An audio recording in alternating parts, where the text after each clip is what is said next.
Vice President and the United States Senate.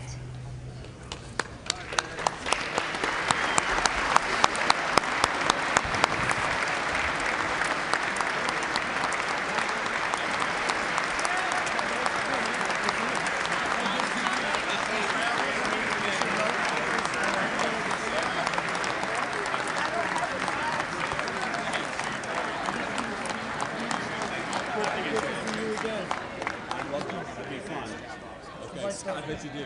What's up? Good to see you.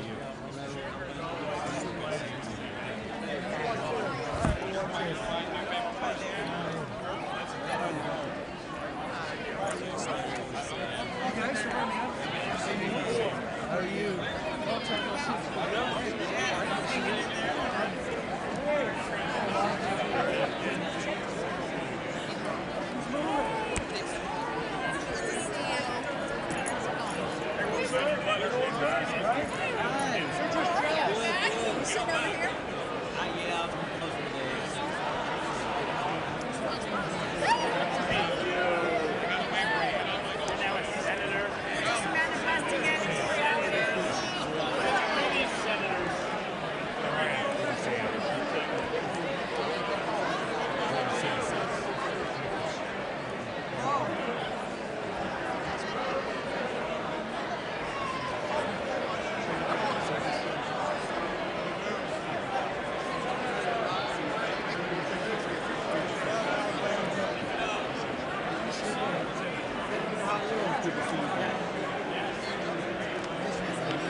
Freshman class here. What's up, man? How you doing? Good, good. I saw your wife the other day. She was in the White House.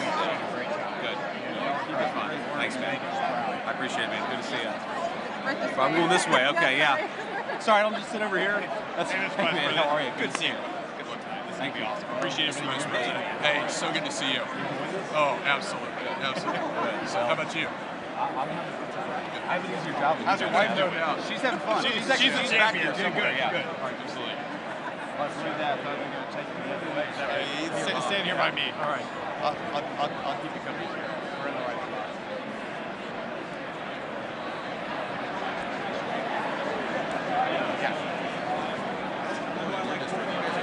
I think actually that's the only thing. I think it probably got people out of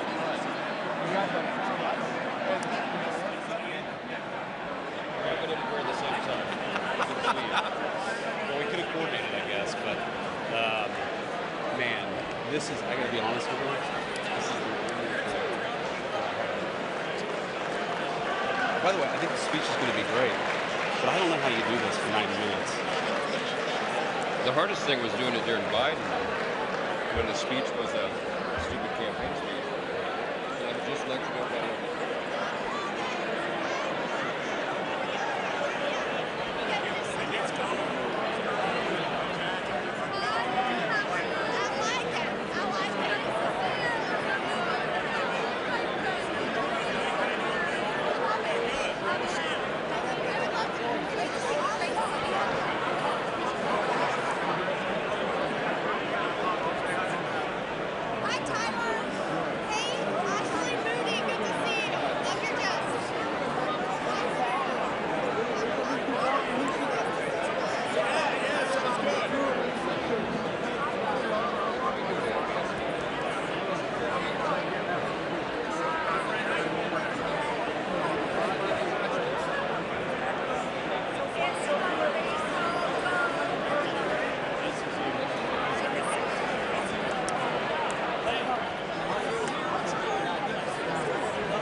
The joint session will come to order.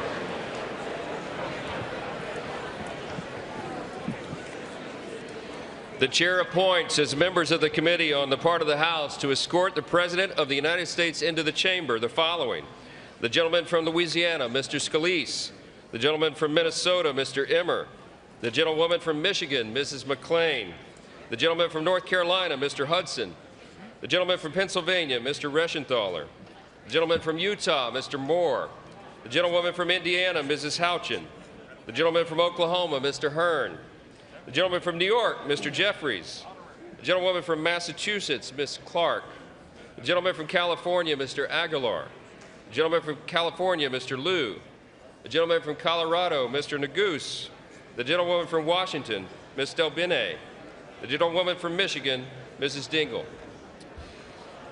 The President of the Senate, at the direction of that body, appoints the following senators as members of the committee on the part of the Senate to escort the President of the United States into the House chamber: the Senator from South Dakota, Mr. Thune; the Senator from Wyoming, Mr. Barrasso; the Senator from Arkansas, Mr. Cotton; the Senator from Oklahoma, Mr. Lankford; the Senator from West Virginia, Mrs. Capito; the Senator from South Carolina, Mr. Scott; the Senator from New York, Mr. Schumer; the Senator from Illinois, Mr. Durbin; the Senator from Minnesota, Ms. Klobuchar; the Senator from New Jersey, Mr. Booker; the Senator from Wisconsin, Ms. Baldwin.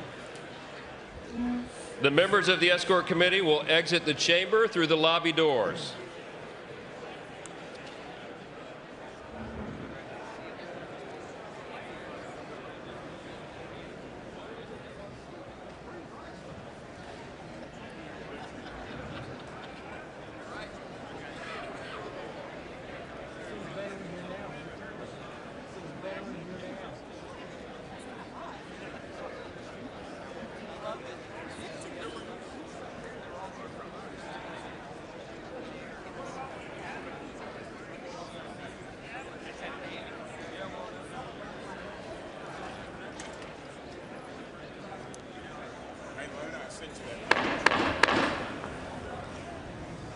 Mr. Speaker, the Dean of the Diplomatic Corps.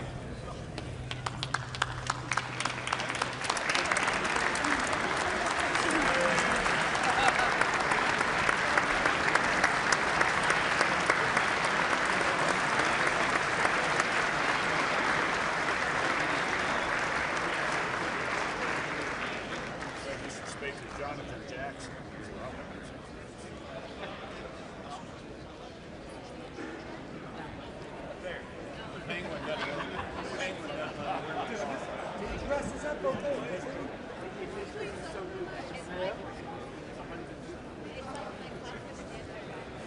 My wife loves this gray suit. I hate it, but I wear it because she's seen me on TV. I'm a blazer, man.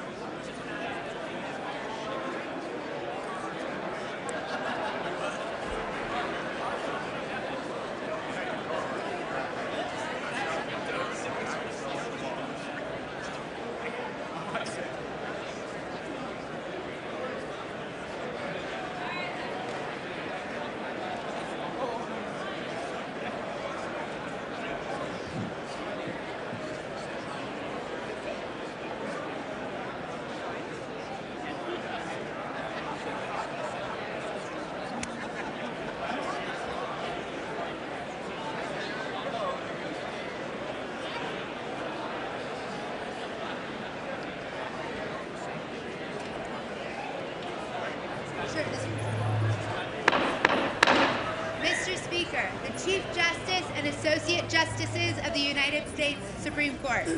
That's great.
Speaker, the President's Cabinet.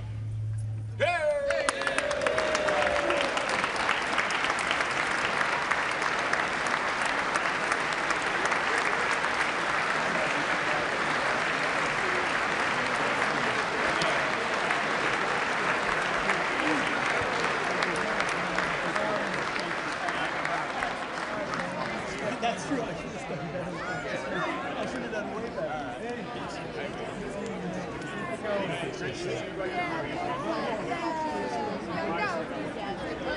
Secretary, can't wait to connect with you. We have so much time.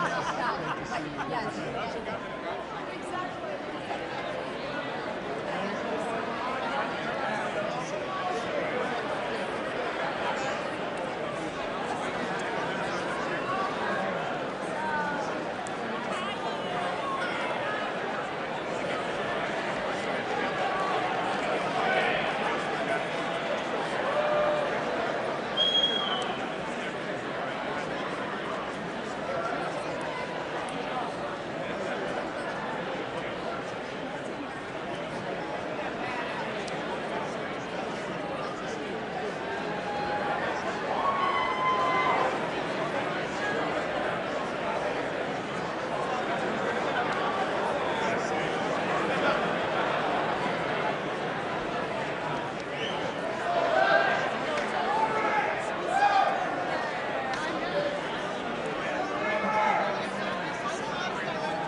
Mr. Speaker, the President of the United States.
Thank you.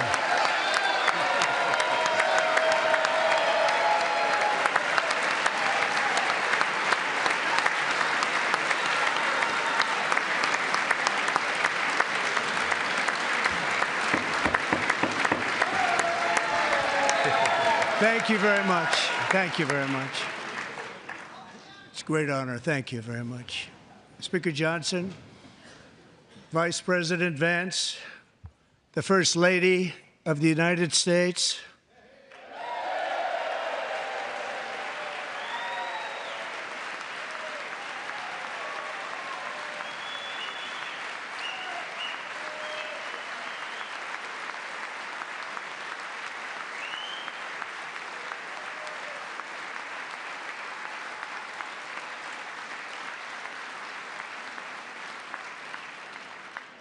members of the United States Congress, thank you very much. And to my fellow citizens, America is back.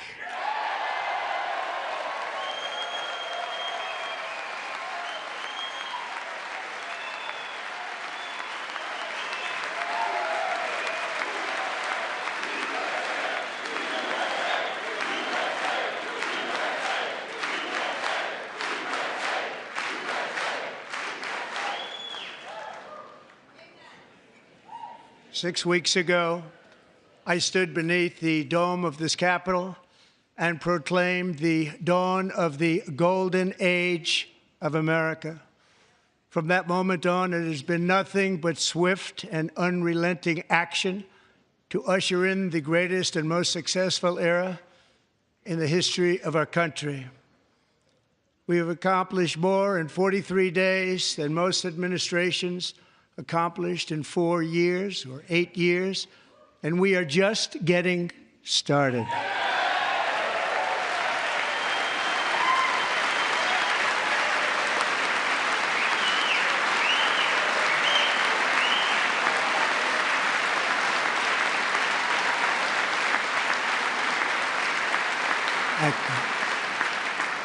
I return to this chamber tonight to report that America's momentum is back, our spirit is back, our pride is back, our confidence is back, and the American dream is surging bigger and better than ever before.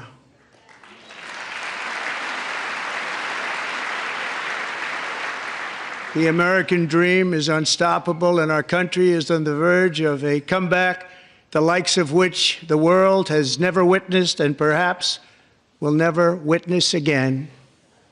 There's never been anything like it. The presidential election of November 5th was a mandate like has not been seen in many decades. We won all 7 swing states, giving us an electoral college victory of 312 votes.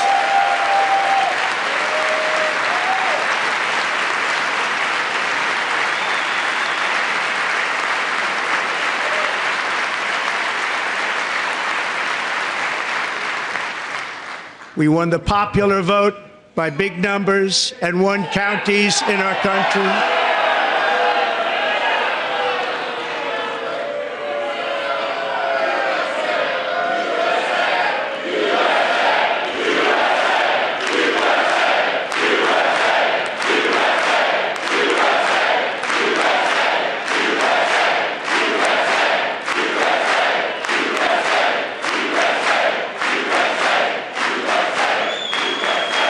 And won counties in our country, 2,700 to 525, on a map that reads almost completely red for Republican.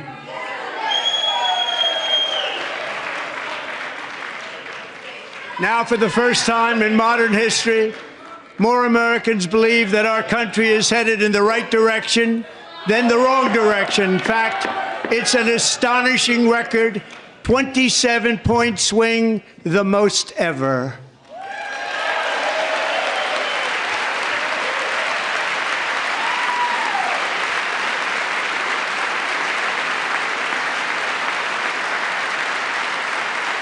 Likewise, Small business optimism saw its single largest one-month gain ever recorded, a 41-point jump.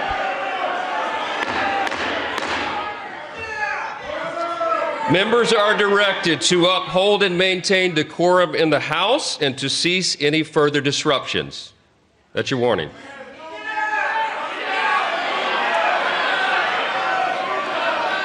Members are engaging in willful and continuing breach of decorum, and the chair is prepared to direct the Sergeant-at-Arms to restore order to the joint session.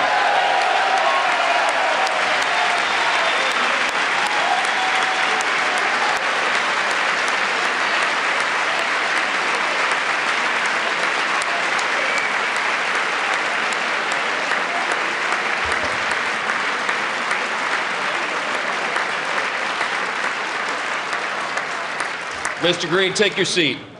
Take your seat, sir. Take your seat.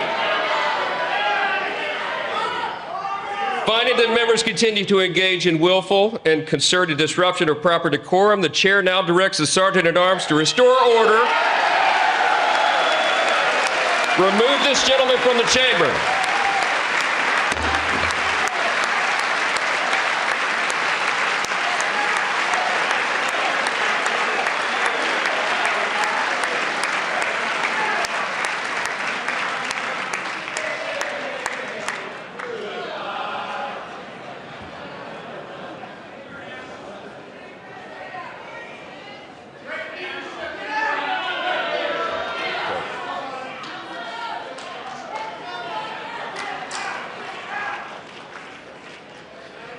Members are directed to uphold and maintain decorum in the House. Mr. President, you continue. Thank you. Over the past 6 weeks, I have signed nearly 100 executive orders and taken more than 400 executive actions, a record to restore common sense, safety, optimism, and wealth all across our wonderful land. The people elected me to do the job, and I'm doing it.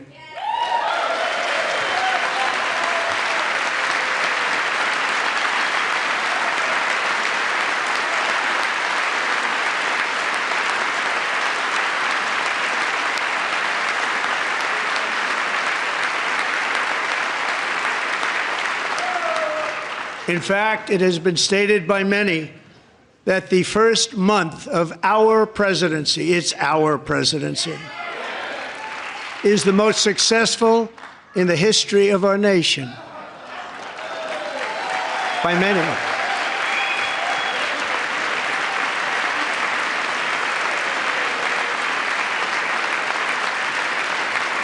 And what makes it even more impressive is that, do you know who number 2 is? George Washington. How about that? How about it? I don't know about that list, but we'll take it. Within hours of taking the oath of office, I declared a national emergency on our southern border, and I deployed the U.S. military and Border Patrol to repel the invasion of our country. And what a job they've done. As a result, illegal border crossings last month were by far the lowest ever recorded, ever.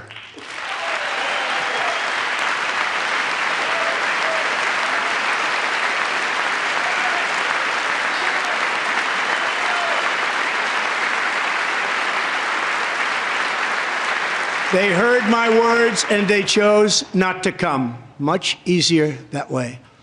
In comparison, under Joe Biden, the worst president in American history, there were hundreds of thousands of illegal crossings a month, and virtually all of them, including murderers, drug dealers, gang members, and people from mental institutions and insane asylums, were released into our country. Who would want to do that?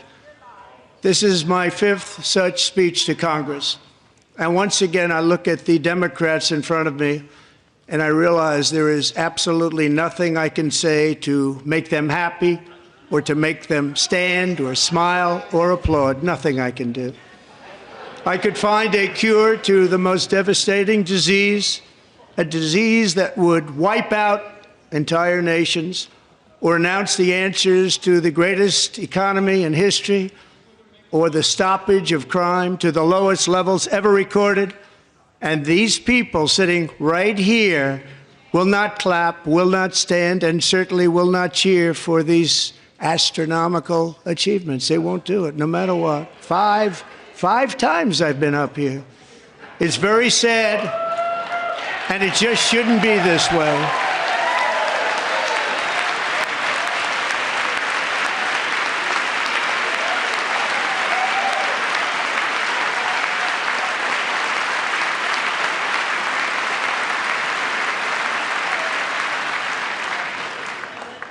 So Democrats sitting before me, for just this one night, why not join us in celebrating so many incredible wins for America? For the good of our nation, let's work together and let's truly make America great again.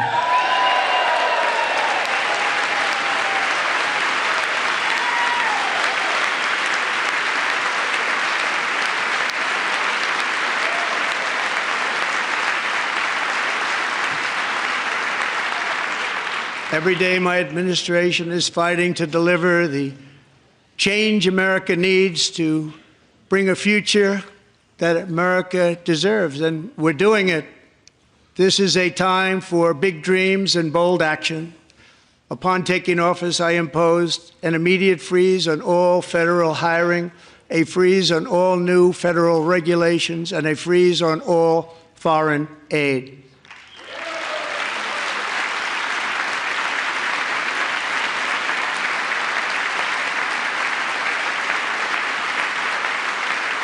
I terminated the ridiculous Green New Scam. I withdrew from the unfair Paris Climate Accord, which was costing us trillions of dollars that other countries were not paying. I withdrew from the corrupt World Health Organization.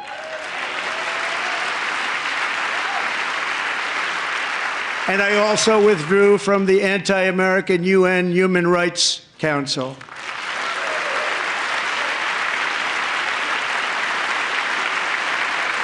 We ended all of Biden's environmental restrictions that were making our country far less safe and totally unaffordable. And importantly, we ended the last administration's insane electric vehicle mandate, saving our auto workers and companies from economic destruction.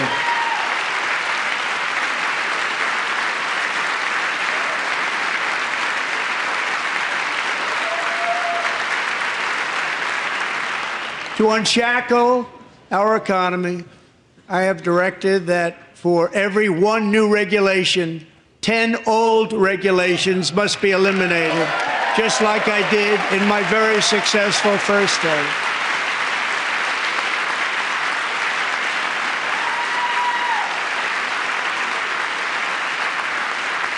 And in that first term, we set records on ending unnecessary rules and regulations like no other president had done before. We ordered all federal workers to return to the office. They will either show up for work in person or be removed from their job.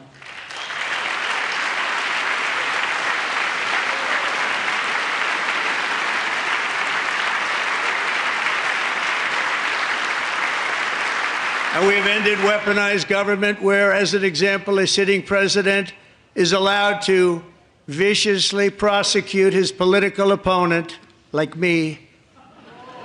How did that work out? Not too good. Not too good.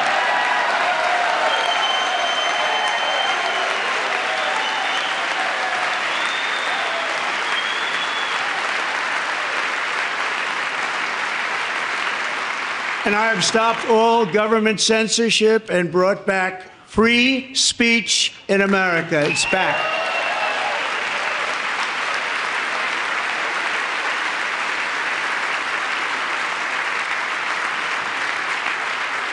And 2 days ago, I signed an order making English the official language of the United States of America.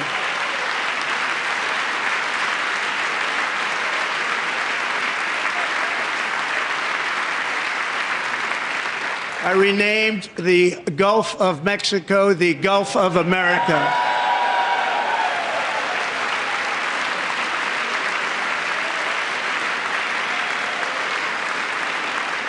And likewise, I renamed, for a great president, William McKinley, Mount McKinley again. Beautiful Alaska. We love Alaska. We've ended the tyranny of so-called diversity, equity, and inclusion policies all across the entire federal government and indeed the private sector and our military. And our country will be woke no longer.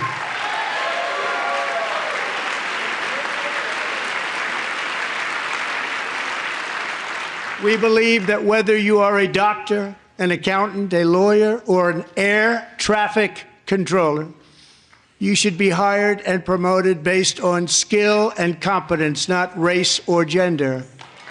Very important.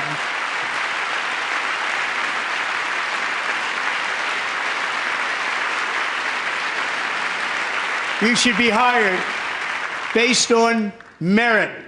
And the Supreme Court, in a brave and very powerful decision, has allowed us to do so. Thank you. Thank you very much. Thank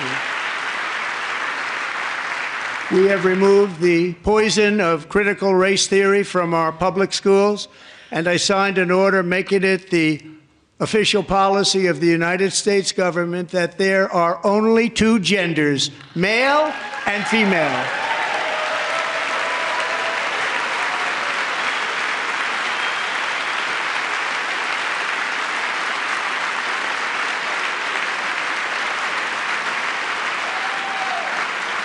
I also signed an executive order to ban men from playing in women's sports.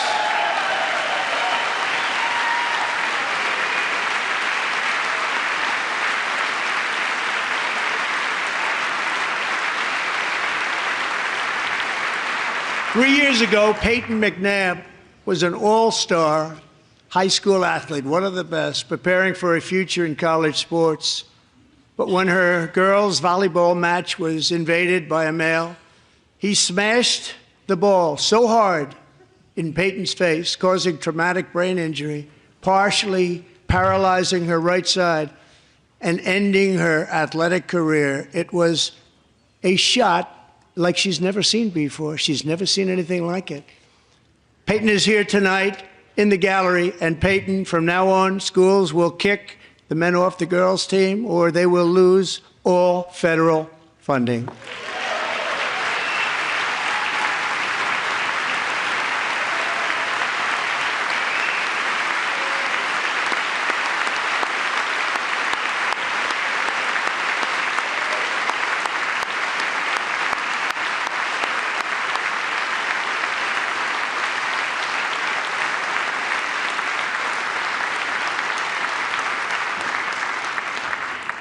And if you really want to see numbers, just take a look at what happened in the women's boxing, weightlifting, track and field, swimming, or cycling, where a male recently finished a long-distance race 5 hours and 14 minutes ahead of a woman for a new record by 5 hours. Broke the record by 5 hours. It's demeaning for women, and it's very bad for our country. We're not going to put up with it any longer.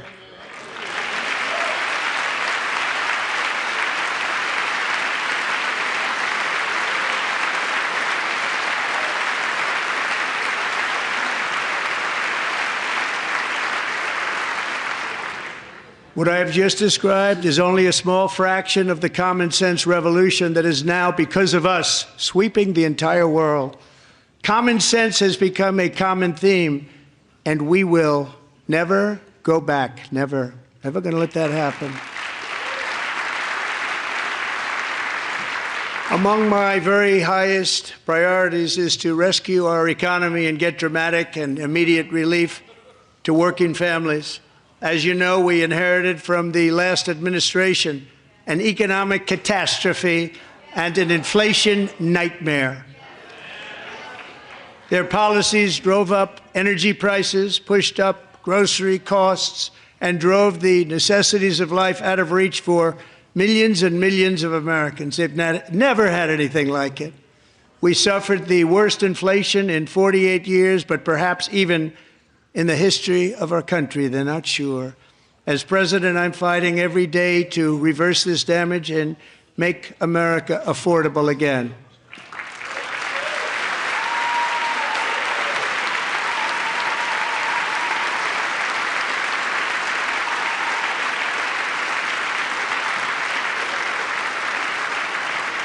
Joe Biden especially let the price of eggs get out of control. The egg price is out of control, and we're working hard to get it back down. Secretary, do a good job on that. You inherited a total mess from the previous administration. Do a good job.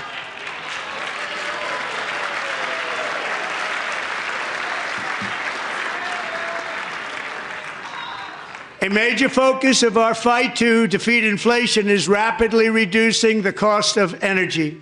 The previous administration cut the number of new oil and gas leases by 95%, slowed pipeline construction to a halt, and closed more than 100 power plants. We are opening up many of those power plants right now.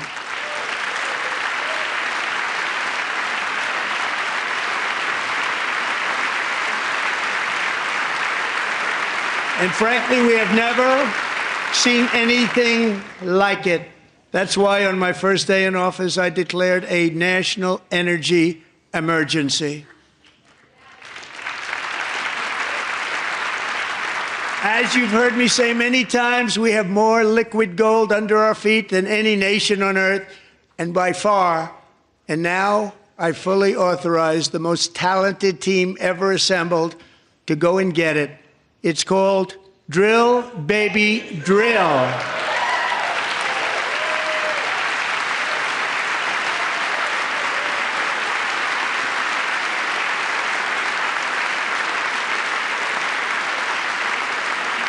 My administration is also working on a gigantic natural gas pipeline in Alaska, among the largest in the world, where Japan, South Korea, and other nations want to be our partner with investments of trillions of dollars each. There's never been anything like that one. It will be truly spectacular. It's all set to go. The permitting is gotten. And later this week, I will also take historic action to dramatically expand production of critical minerals and rare earths here in the USA.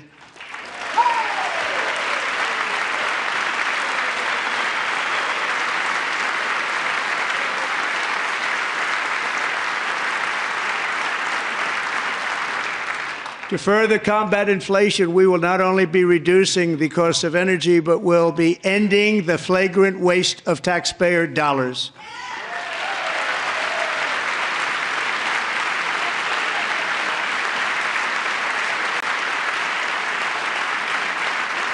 And to that end, I have created the brand new Department of Government Efficiency, DOGE. Perhaps you've heard of it. Perhaps.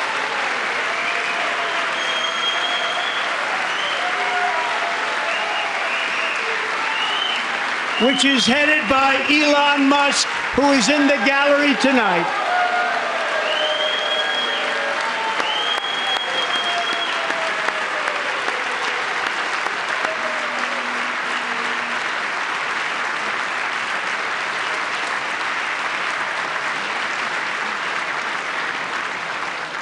Thank you, Elon. He's working very hard. He didn't need this. He didn't need this. Thank you very much. We appreciate it. Everybody here, even this side, appreciates it, I believe. They just don't want to admit that. Just listen to some of the appalling waste we have already identified. $22 billion from HHS to provide free housing and cars for illegal aliens. $45 million for diversity, equity, and inclusion scholarships in Burma. $40 million to improve the social and economic inclusion of sedentary migrants. Nobody knows what that is. $8 million to promote LGBTQI+ in the African nation of Lesotho, which nobody has ever heard of. $60 million for indigenous peoples and Afro-Colombian empowerment in Central America. $60 million. $8 million for making mice transgender.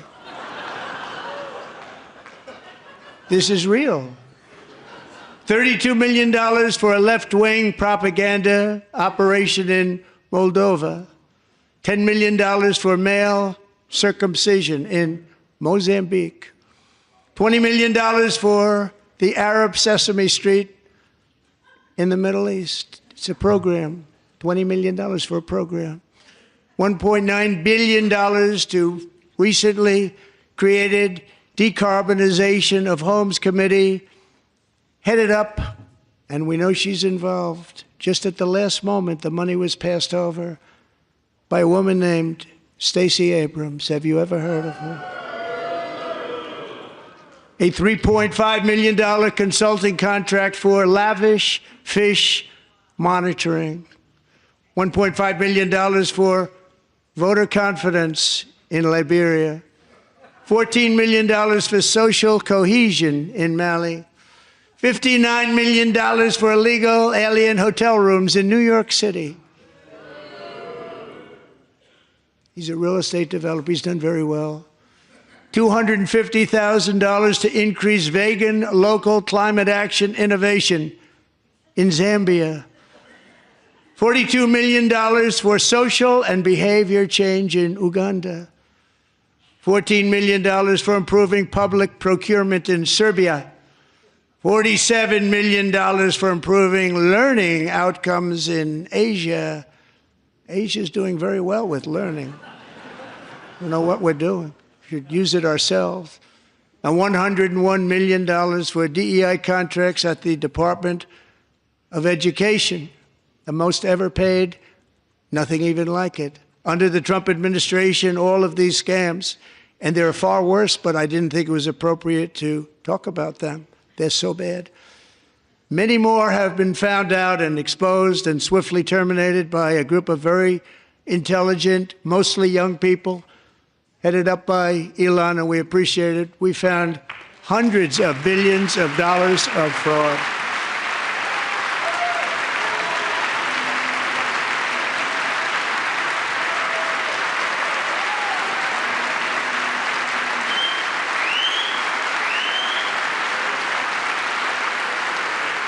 And we've taken back the money and reduced our debt to fight inflation and other things. Taken back a lot of that money. We got it just in time. This is just the beginning. The Government Accountability Office, a federal government office, has estimated annual fraud of over $500 billion in our nation, and we are working very hard to stop it. We're going to. We're also identifying shocking levels of incompetence and probable fraud in the Social Security program for our seniors, and that our seniors and people that we love rely on.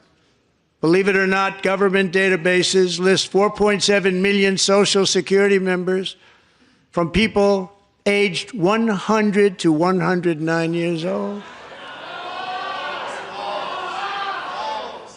It lists 3.6 million people from ages 110 to 119. I don't know any of them. I know some people that are rather elderly, but not quite that elderly.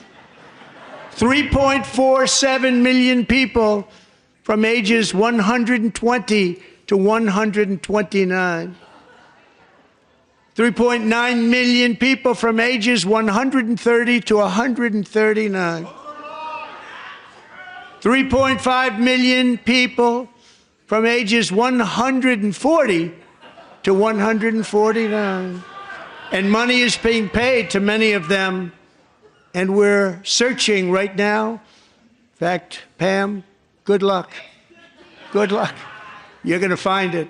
But a lot of money is paid out to people because it just keeps getting paid, and nobody does, and it really hurts Social Security and hurts our country. 1.3 million people from ages 150 to 159, and over 130,000 people, according to the Social Security databases, are age over 160 years old. We have a healthier country than I thought, Bobby.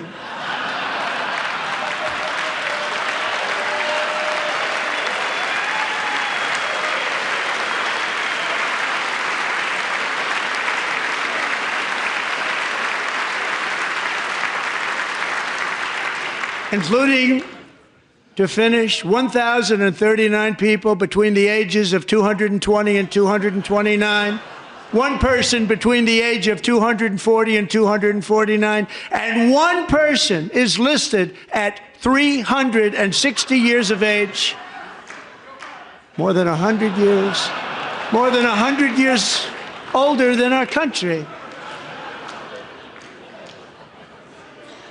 But we're going to find out where that money's going, and it's not going to be pretty. By slashing all of the fraud, waste, and theft we can find, we will defeat inflation, bring down mortgage rates, lower car payments and grocery prices, protect our seniors, and put more money in the pockets of American families.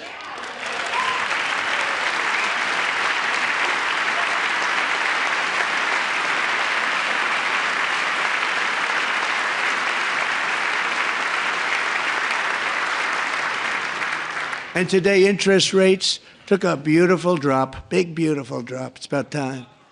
And in the near future, I want to do what has not been done in 24 years, balance the federal budget. We're going to balance it.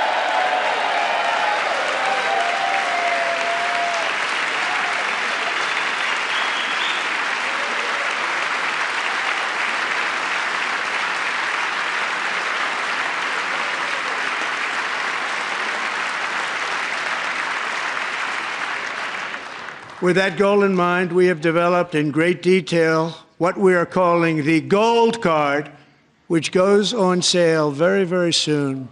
For $5 million, we will allow the most successful job-creating people from all over the world to buy a path to U.S. citizenship. It's like the Green Card, but better and more sophisticated. And these people will have to pay tax in our country. They won't have to pay tax from where they came. The money that they've made, you wouldn't want to do that, but they have to pay tax, create jobs. They'll also be taking people out of colleges and paying for them so that we can keep them in our country instead of having them being forced out. Number one, at the top school, as an example, being forced out and not being allowed to stay and create tremendous numbers of jobs and great success for a company out there. So while we take out the criminals, killers, traffickers, and child predators who are allowed to enter our country under the open border policy of these people, the Democrats, the Biden administration, the open border insane policies that you've allowed to destroy our country, we will now bring in brilliant, hardworking, job-creating people. They're going to pay a lot of money, and we're going to reduce our debt with that money.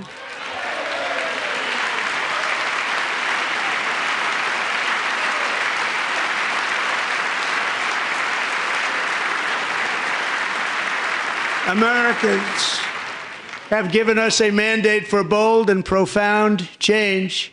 For nearly 100 years, the federal bureaucracy has grown until it has crushed our freedoms, ballooned our deficits, and held back America's potential in every possible way.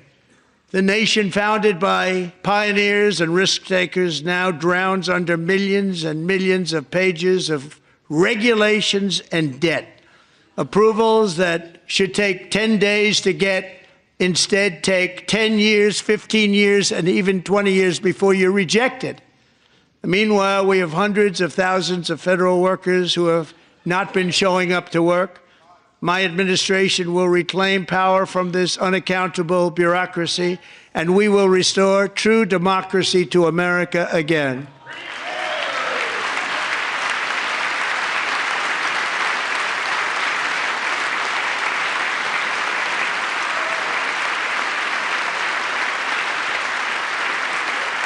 And any federal bureaucrat who resists this change will be removed from office immediately. Because we are draining the swamp. It's very simple. And the days of rule by unelected bureaucrats are over.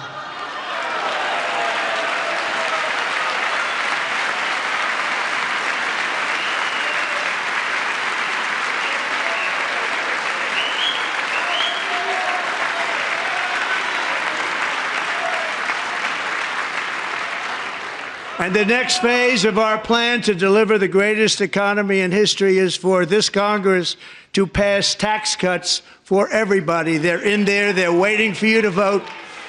And I'm sure that the people on my right, I don't mean the Republican right, but my right here, I'm sure you're going to vote for those tax cuts, because otherwise I don't believe the people will ever vote you into office. So I'm doing you a big favor by telling you that.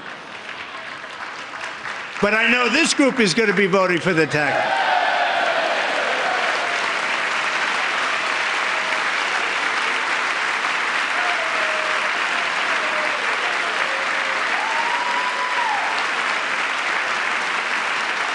Thank you.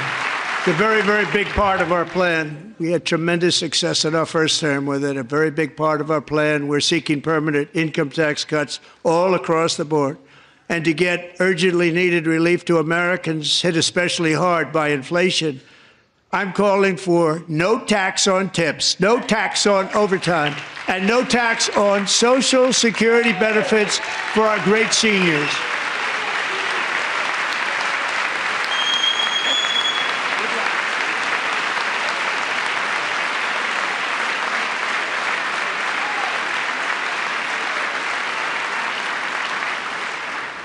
And I also want to make interest payments on car loans tax deductible, but only if the car is made in America.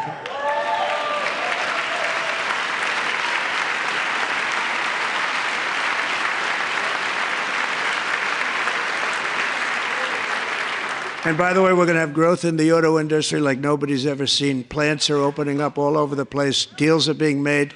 Never seen. That's a combination of the election win and tariffs. It's a beautiful word, isn't it? That, along with our other policies, will allow our auto industry to absolutely boom. It's going to boom. Spoke to the majors today, all three, the top people, and they're so excited. In fact, already numerous car companies have announced that they will be building massive automobile plants in America, with Honda just announcing a new plant in Indiana, one of the largest anywhere in the world.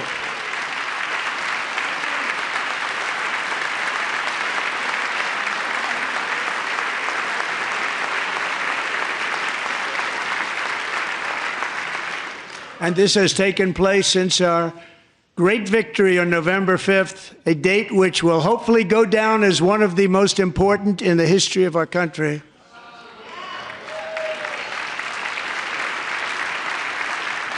In addition, as part of our tax cuts, we want to cut taxes on domestic production and all manufacturing.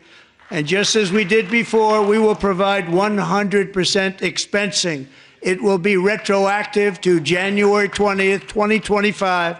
And it was one of the main reasons why our tax cuts were so successful in our first term, giving us the most successful economy in the history of our country. First term. We had a great first term.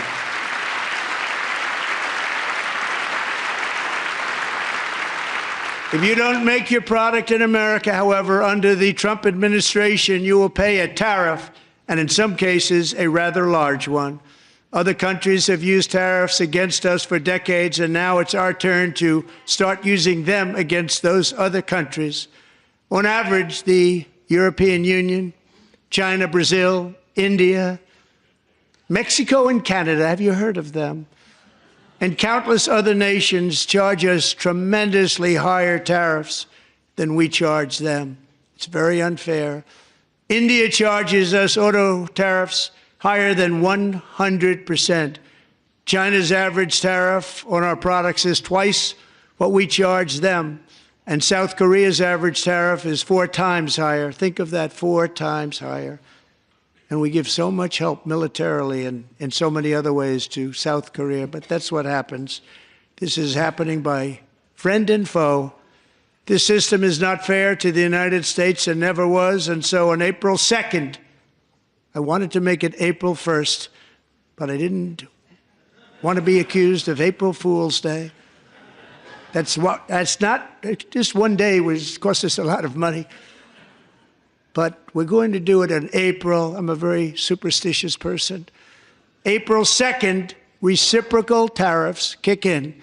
And whatever they tariff us, other countries, we will tariff them. That's reciprocal, back and forth. Whatever they tax us, we will tax them. If they do non-monetary tariffs to keep us out of their market, then we will do non-monetary barriers to keep them out of our market. There's a lot of that, too. They don't even allow us in their market. We will take in trillions and trillions of dollars and create jobs like we have never seen before. I did it with China, and I did it with others, and the Biden administration couldn't do anything about it because there was so much money they couldn't do anything about it. We have been ripped off for decades by nearly every country on earth, and we will not let that happen any longer.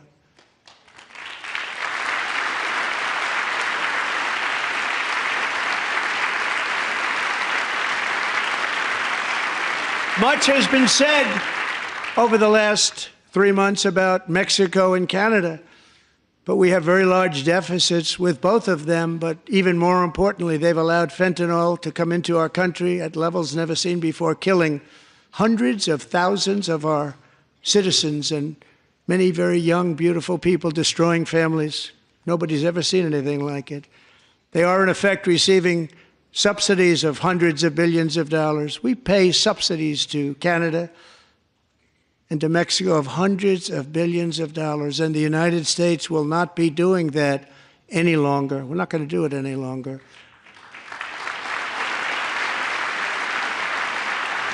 Thanks to our America First policies we're putting into place, we have had $1.7 trillion of new investment in America in just the past few weeks. The combination of the election and our economic policies that people of SoftBank, one of the most brilliant anywhere in the world, announced a $200 billion investment. OpenAI and Oracle, Larry Ellison, announced $500 billion investment, which they wouldn't have done if Kamala had won.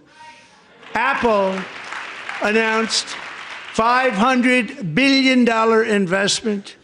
Tim Cook called me. He said, I cannot spend it fast enough. It's going to be much higher than that, I believe.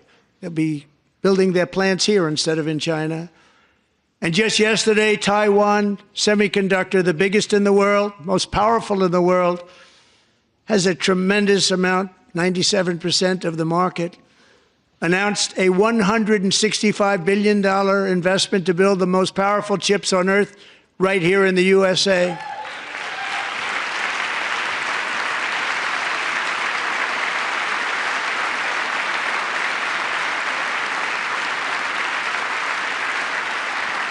And we're not giving them any money. Your CHIPS Act is a horrible, horrible thing. We give hundreds of billions of dollars, and it doesn't mean a thing. They take our money and they don't spend it. All that meant to them, we're giving them no money. All that was important to them was they didn't want to pay the tariffs, so they came and they're building, and many other companies are coming. We don't have to give them money. We just want to protect our businesses and our people.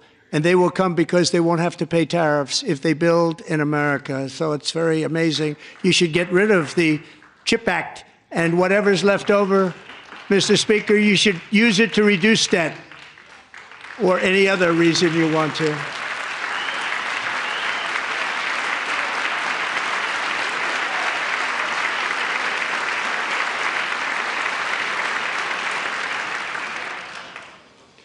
Our new trade policy will also be great for the American farmer. I love the farmer, who will now be selling into our home market, the USA, because nobody is going to be able to compete with you because there's goods that come in from other countries and companies. They're really in a bad position in so many different ways. They're uninspected. They may be very dirty and disgusting, and they come in and they pour in, and they hurt our American farmers. The tariffs will go on agricultural product coming into America, and our farmers, starting on April 2nd, it may be a little bit of an adjustment period. We had that before when I made the deal with China, $50 billion of purchases, and I said, just bear with me, and they did. They did.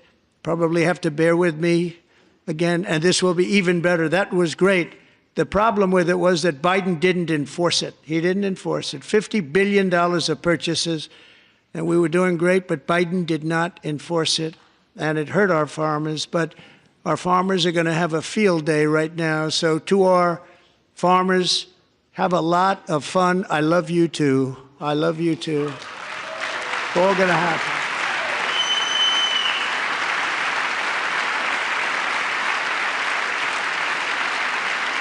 And I have also imposed a 25% tariff on foreign aluminum, copper, lumber, and steel, because if we don't have, as an example, steel and lots of other things, we don't have a military, and frankly, we just won't have a country very long. Here today is a proud American steelworker, fantastic person from Decatur, Alabama, Jeff Denard. Has been working at the same steel plant for 27 years in a job that has allowed him to serve as the captain of his local volunteer fire department, raise 7 children with his beautiful wife, Nicole, and over the years provide a loving home for more than 40 foster children. So great, Jeff.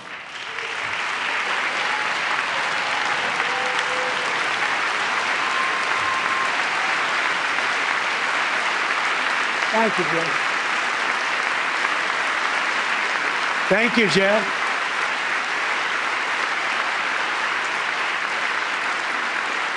Stories like Jeff's remind us that tariffs are not just about protecting American jobs. They're about protecting the soul of our country. Tariffs are about making America rich again and making America great again, and it's happening, and it will happen rather quickly. There'll be a little disturbance, but we're okay with that. It won't be much. No, you're not. Oh.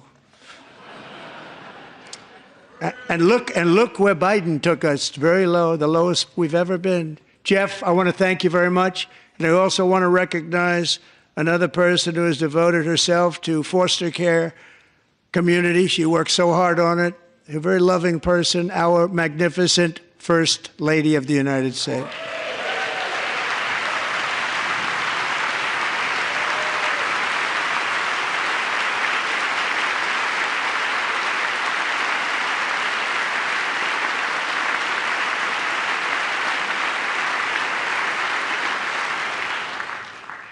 Melania's work has yielded incredible results, helping prepare our nation's future leaders as they enter the workforce. Our First Lady is joined by 2 impressive young women, very impressive. Haley Ferguson, who benefited from the First Lady's Fostering the Future initiative and is poised to complete her education and become a teacher. And Elliston Berry, who became a victim of an illicit deepfake image produced by a peer. With Elliston's help, the Senate just passed the Take It Down Act, and this is so important. Thank you very much, John. John Thune, thank you. Stand up, John. Thank you, John.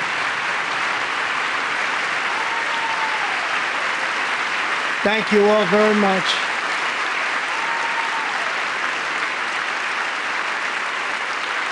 Thank you. And thank you to John Thune and the Senate. Great job. To criminalize the publication of such images online is a terrible, terrible thing. And once it passes the House, I look forward to signing that bill into law. Thank you. And I'm going to use that bill for myself, too, if you don't mind. Because nobody gets treated worse than I do online. Nobody. That's great. Thank you very much to the Senate. Thank you. But if we truly care about protecting Americans' children, no step is more crucial than securing America's borders. Over the past 4 years, 21 million people poured into the United States. Many of them were murderers, human traffickers, gang members, and other criminals from the streets of dangerous cities all throughout the world.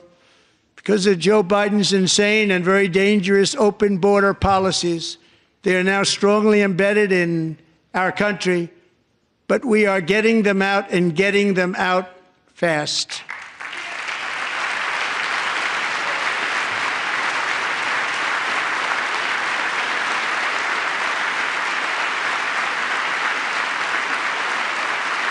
And I want to thank Tom Homan and Christy. I want to thank you and Paul of Border Patrol.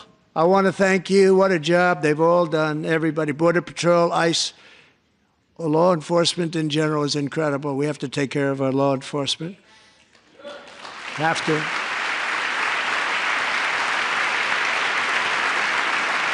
Last year,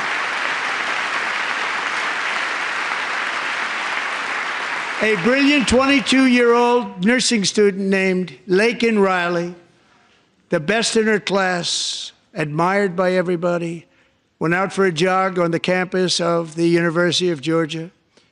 That morning, Laken was viciously attacked, assaulted, beaten, brutalized, and horrifically murdered.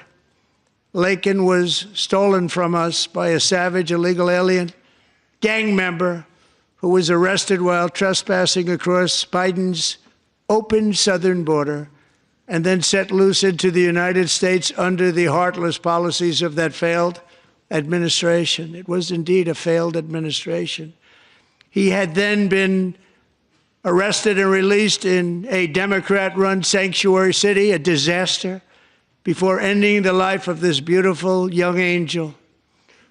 With us this evening are Laken's beloved mother, Allison, and her sister, Lauren.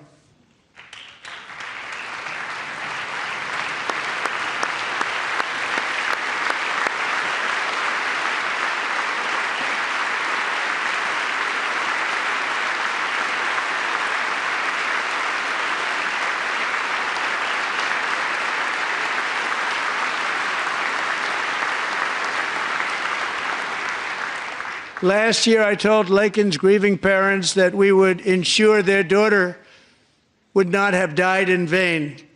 That's why the very first bill I signed into law as your 47th president mandates the detention of all dangerous criminal aliens who threaten public safety. It's a very strong, powerful act.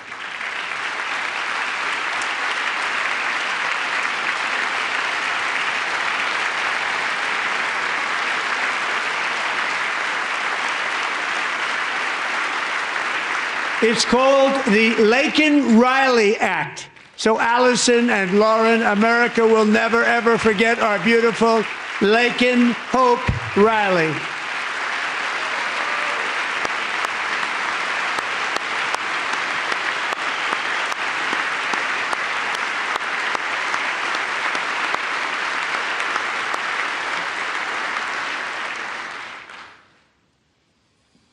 Thank you very much. Since taking office, my administration has launched the most sweeping border and immigration crackdown in American history, and we quickly achieved the lowest numbers of illegal border crossers ever recorded. Thank you.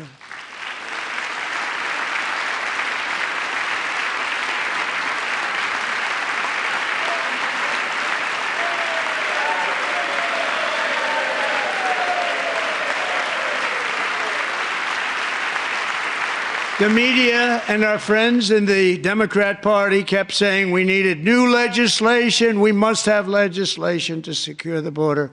But it turned out that all we really needed was a new president.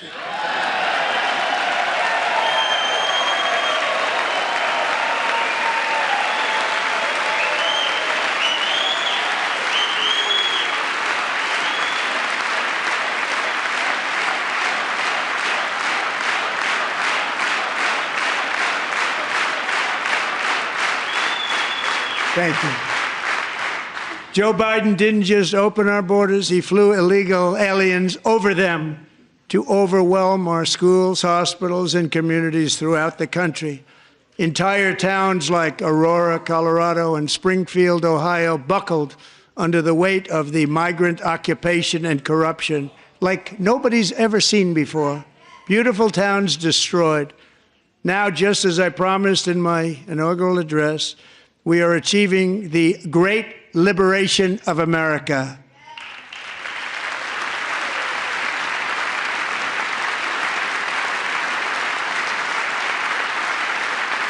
But there still is much work to be done. Here tonight is a woman I have gotten to know, Alexis Nungari from Houston. Wonderful woman. Last June, Alexis's 12-year-old daughter, her precious Jocelyn, walked to a nearby convenience store. She was kidnapped, tied up, assaulted for 2 hours under a bridge, and horrifically murdered. Arrested and charged with this heinous crime are 2 illegal alien monsters from Venezuela, released into America by the last administration through their ridiculous open border. The death of this beautiful 12-year-old girl and the agony of her mother and family touched our entire nation greatly. Alexis, I promised that we would always remember your daughter, your magnificent daughter, and earlier tonight, I signed an order keeping my word to you. One thing I have learned about Jocelyn is that she loved animals so much. She loved nature.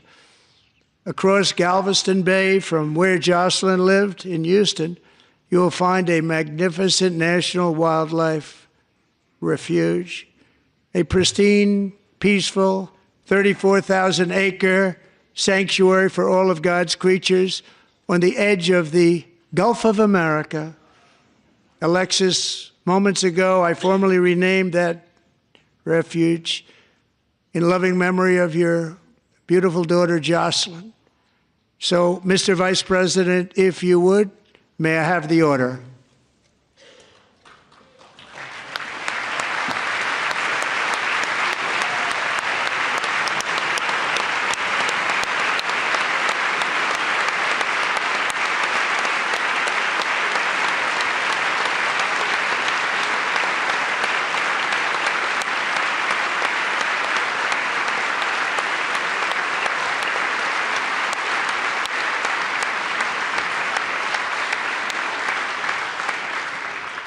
Thank you very much.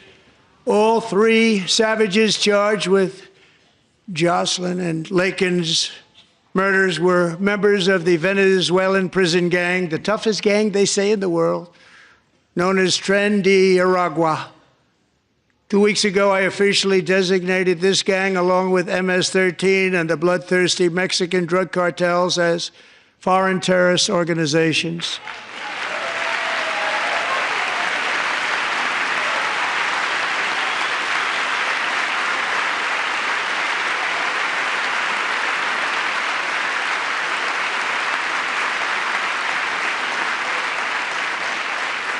They are now officially in the same category as ISIS, and that's not good for them. Countless thousands of these terrorists were welcomed into the U.S. by the Biden administration. But now every last one will be rounded up and forcibly removed from our country, or, if they're too dangerous, put in jails, standing trial in this country, because we don't want them to come back ever. With us this evening is a warrior on the front lines of that battle, Border Patrol Agent Roberto Ortiz. Great guy.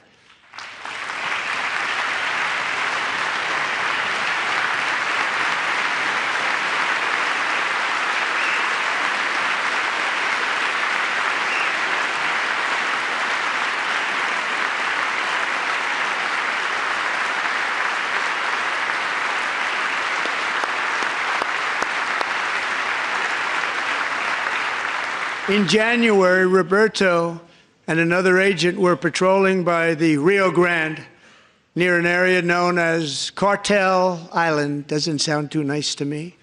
When heavily armed gunmen started shooting at them. Roberto saw that his partner was totally exposed, at great danger, and he leapt into action, returning fire and providing crucial seconds for his fellow agent to seek safety, just barely.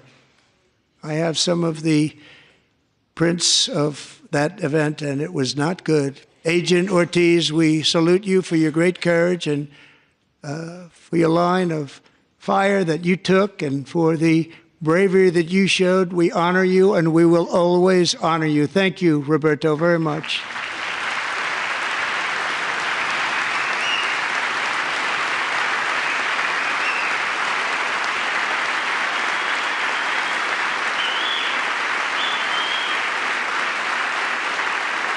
Thank you, Roberto. And I actually got to know him on my many calls to the border. He's a great gentleman. The territory to the immediate south of our border is now dominated entirely by criminal cartels that murder, rape, torture, and exercise total control. They have total control over a whole nation, posing a grave threat to our national security.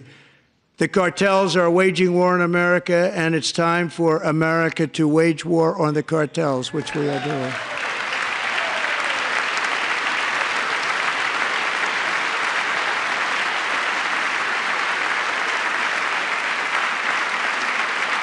Five nights ago, Mexican authorities, because of our tariff policies being imposed on them, think of this, handed over to us 29 of the biggest cartel leaders in their country. That has never happened before. They want to make us happy. First time ever. But we need Mexico and Canada to do much more than they've done, and they have to stop the fentanyl and drugs pouring into the USA. They're going to stop it. I have sent Congress a detailed funding request laying out exactly how we will eliminate these threats to protect our homeland and complete the largest deportation operation in American history, larger even than current record holder, President Dwight D. Eisenhower, a moderate man, but someone who believed very strongly in borders. Americans expect Congress to send me this funding without delay so I can sign it into law. So, Mr. Speaker, John Thune, both of you, I hope you're going to be able to do that, Mr. Speaker. Thank you. Mr. Leader, thank you. Thank you very much. And let's get it to me. I'll sign it so fast, you won't even believe it.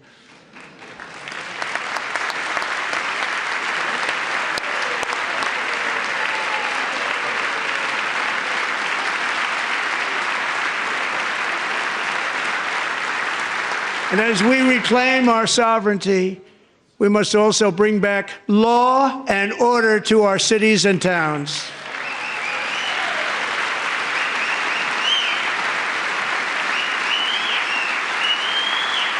In recent years, our justice system has been turned upside down by radical left lunatics.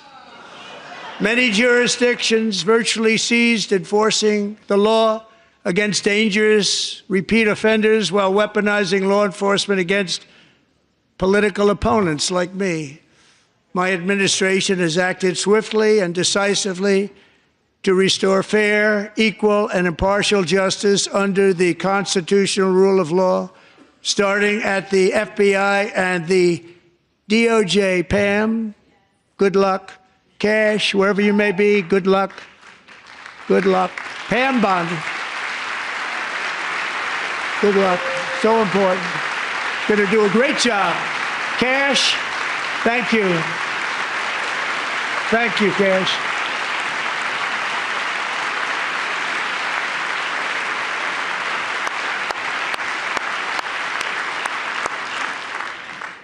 They've already started very strong. They're going to do a fantastic job. You're going to be very proud of them. We're also once again giving our police officers the support, protection, and respect they so dearly deserve. They have to get it. They have such a hard, dangerous job, but we're going to make it less dangerous. The problem is the bad guys don't respect the law, but they're starting to respect it, and they soon will respect it. This also includes our great fire departments throughout the country. Our firemen and women are unbelievable people, and we'll never forget them. And besides that, they voted for me in record numbers, so I have no choice.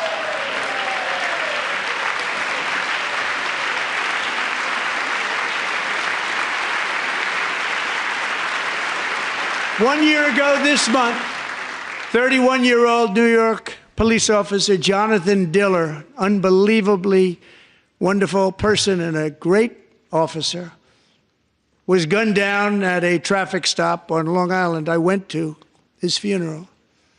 The vicious criminal charged with his murder had 21 prior arrests, and they were rough arrests, too. He was a real bad one. The thug in the seat next to him had 14 prior arrests and went by the name of Killer. He was Killer. He killed other people, they say, a lot of them.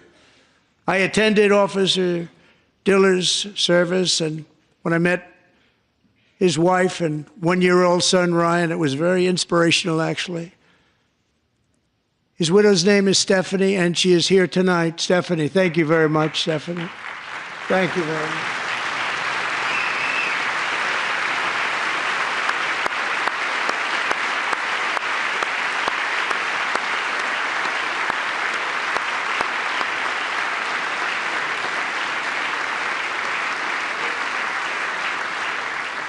Stephanie, we're going to make sure that Ryan knows his dad was a true hero, New York's finest, and we're going to get these cold-blooded killers and repeat offenders off our streets, and we're going to do it fast.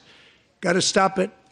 They get out with 28 arrests. They push people into subway trains. They hit people over the head, back of the head with baseball bats. We got to get them out of here. I've already signed an executive order requiring a mandatory death penalty for anyone who murders a police officer, and tonight I'm asking Congress to pass that policy into permanent law.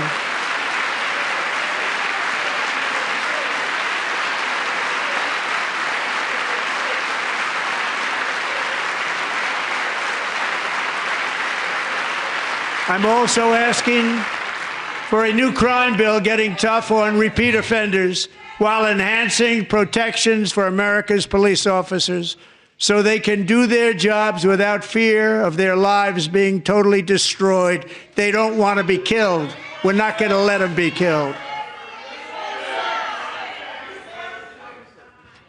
Joining us in the gallery tonight is a young man who truly loves our police. His name is DJ Daniel. He is 13 years old, and he has always dreamed of becoming a police officer.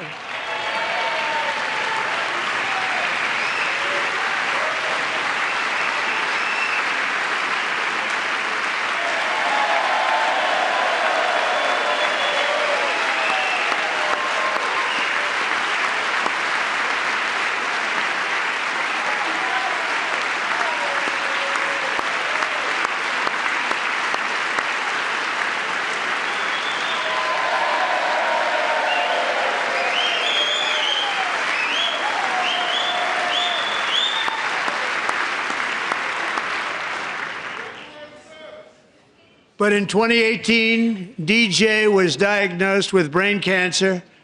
The doctors gave him 5 months at most to live. That was more than 6 years ago.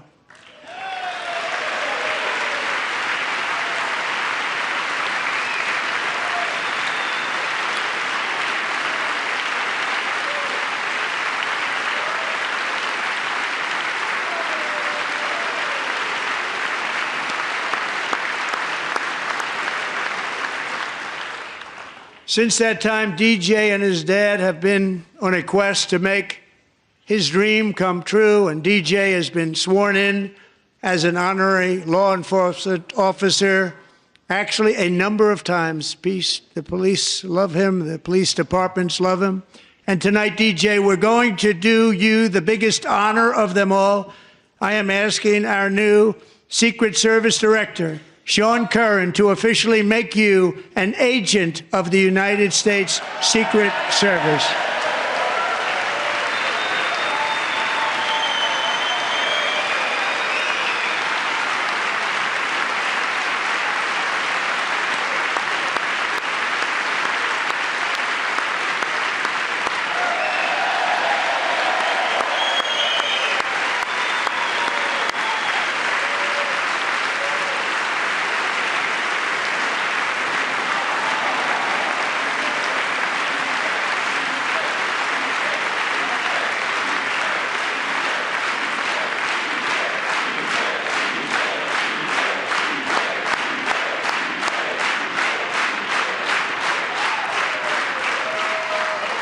Thank you, DJ. DJ's doctors believe his cancer likely came from a chemical he was exposed to when he was younger. Since 1975, rates of child cancer have increased by more than 40%. Reversing this trend is one of the top priorities for our new presidential commission to make America healthy again, chaired by our new Secretary of Health and Human Services, Robert F. Kennedy, Jr.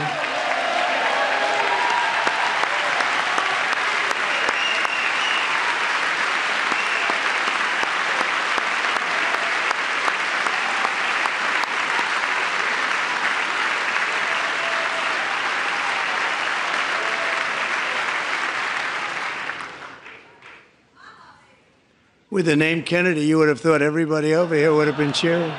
How quickly they forget. Our goal is to get toxins out of our environment, poisons out of our food supply, and keep our children healthy and strong. As an example, not long ago, and you can't even believe these numbers, 1 in 10,000 children had autism, 1 in 10,000. And now it's 1 in 36. There's something wrong. 1 in 36. Think of that. So we're going to find out what it is, and there's nobody better than Bobby and all of the people that are working with you. You have the best to figure out what is going on. Okay, Bobby? Good luck. It's a very important job. Thank you.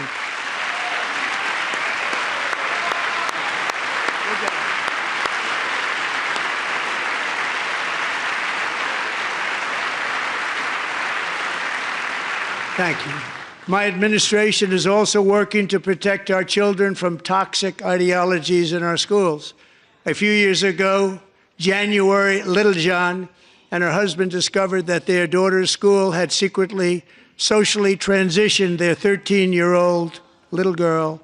Teachers and administrators conspired to deceive January and her husband while encouraging her daughter to use a new name and pronouns.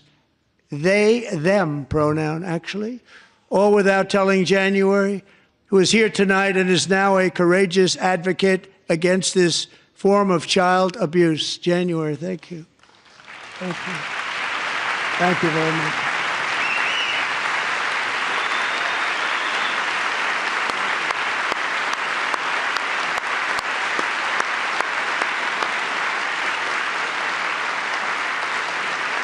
Thank you. Stories like this are why, shortly after taking office, I signed an executive order banning public schools from indoctrinating our children with transgender ideology.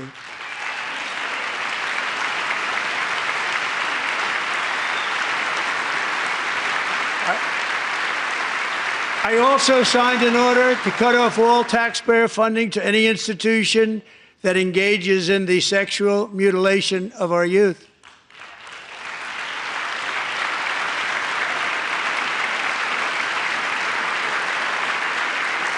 And now I want Congress to pass a bill permanently banning and criminalizing sex changes on children and forever ending the lie that any child is trapped in the wrong body.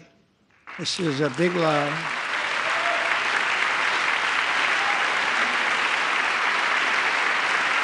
And our message to every child in America is that you are perfect exactly the way God made you.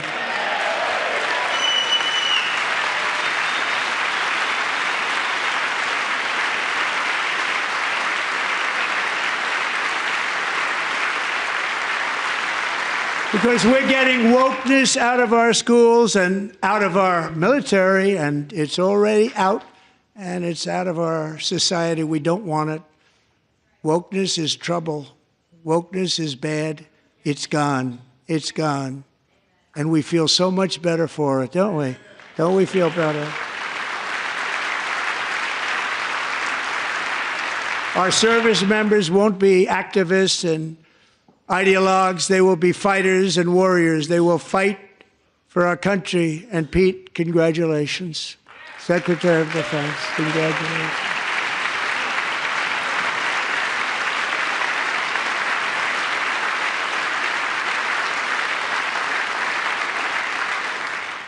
And he's not big into the woke movement, I can tell you. I know him well. I am pleased to report that in January, the U.S. Army had its single best recruiting month in 15 years, and that all armed services are having among the best recruiting results ever in the history of our services. What a difference.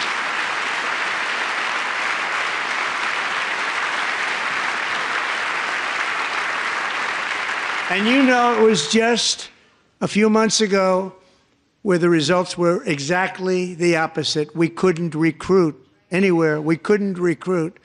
Now we're having the best results just about that we've ever had. What a tremendous turnaround. It's really a beautiful thing to see.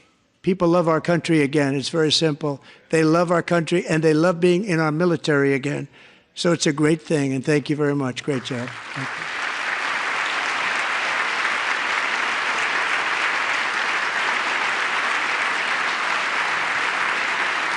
We're joined tonight by a young man, Jason Hartley, who knows the weight of that call of duty.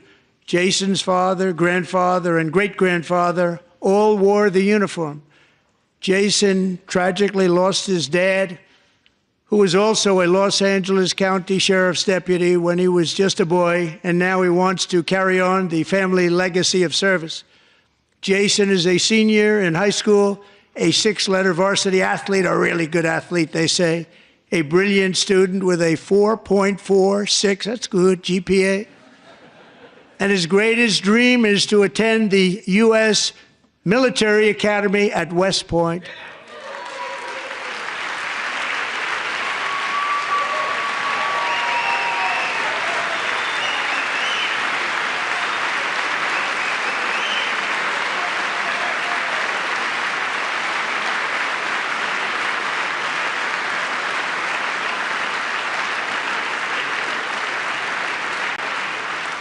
And Jason, that's a very big deal getting in. That's a hard one to get into. But I'm pleased to inform you that your application has been accepted. You will soon be joining the Corps of Cadets.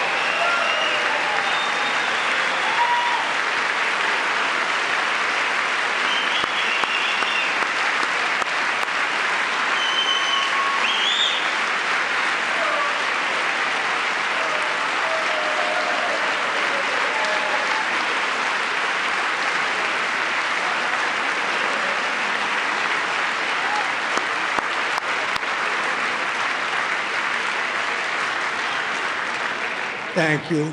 Jason, you're going to be on the long gray line, Jason. As Commander-in-Chief, my focus is on building the most powerful military of the future. As a first step, I'm asking Congress to fund a state-of-the-art Golden Dome missile defense shield to protect our homeland, all made in the USA.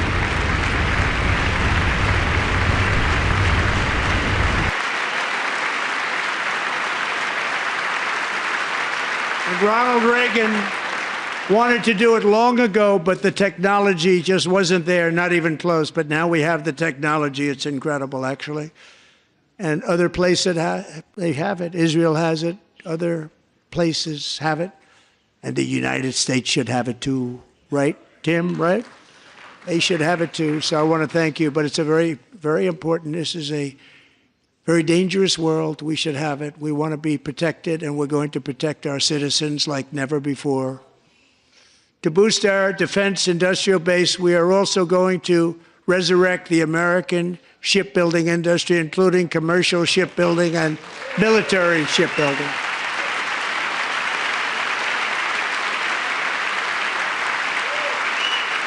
And for that purpose, I am announcing tonight that we will create a new Office of Shipbuilding in the White House and offer special tax incentives to bring this industry home to America where it belongs. We used to make so many ships.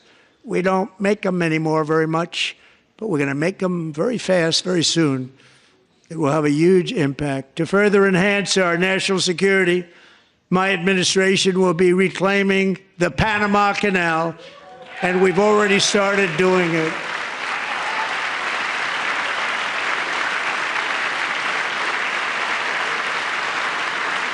Just today, a large American company announced they are buying both ports around the Panama Canal and lots of other things having to do with the Panama Canal and a couple of other canals.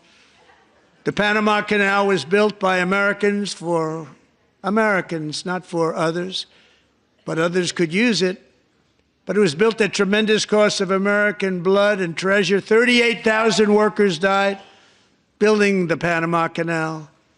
They died of malaria. They died of snake bites and mosquitoes. Not a nice place to work. They paid them very highly to go there, knowing there was a 25% chance that they would die. The most expensive project also that was ever built in our country's history, if you bring it up to modern day costs. It was given away by the Carter administration for $1, but that agreement has been violated very severely. We didn't give it to China. We gave it to Panama, and we're taking it back.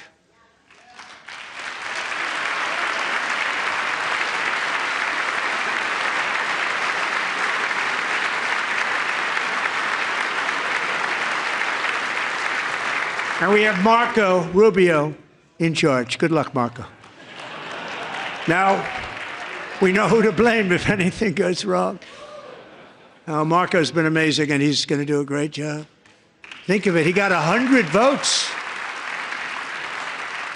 You know, he was approved with actually 99, but the 100th was this gentleman, and I feel very certain. So let's assume he got 100 votes, and I'm either very, very happy about that or I'm very concerned about it. But he's already proven. I mean, he's a great gentleman. He's respected by everybody, and we appreciate you voting for Marco. He's going to do a fantastic job. Thank you. Thank you. He's doing a great job. Great job. And I also have a message tonight for the incredible people of Greenland. We strongly support your right to determine your own future. And if you choose, we welcome you into the United States of America. We need Greenland for national security and even international security, and we're working with everybody involved to try and get it. But we need it really for international world security, and I think we're going to get it. One way or the other, we're going to get it. We will keep you safe. We will make you rich, and together we will take Greenland to heights like you have never thought possible before. It's a very small population, but very, very large piece of land and very, very important for military security. America is once again standing strong against the forces of radical Islamic terrorism. 3.5 years ago, ISIS terrorists killed 13 American service members and countless others in the Abbey Gate bombing during the disastrous and incompetent withdrawal from Afghanistan. Not that they were withdrawing, it was the way they withdrew. Perhaps the most embarrassing moment in the history of our country. Tonight, I am pleased to announce that we have just apprehended the top terrorist responsible for that atrocity, and he is right now on his way here to face the swift sword of American justice.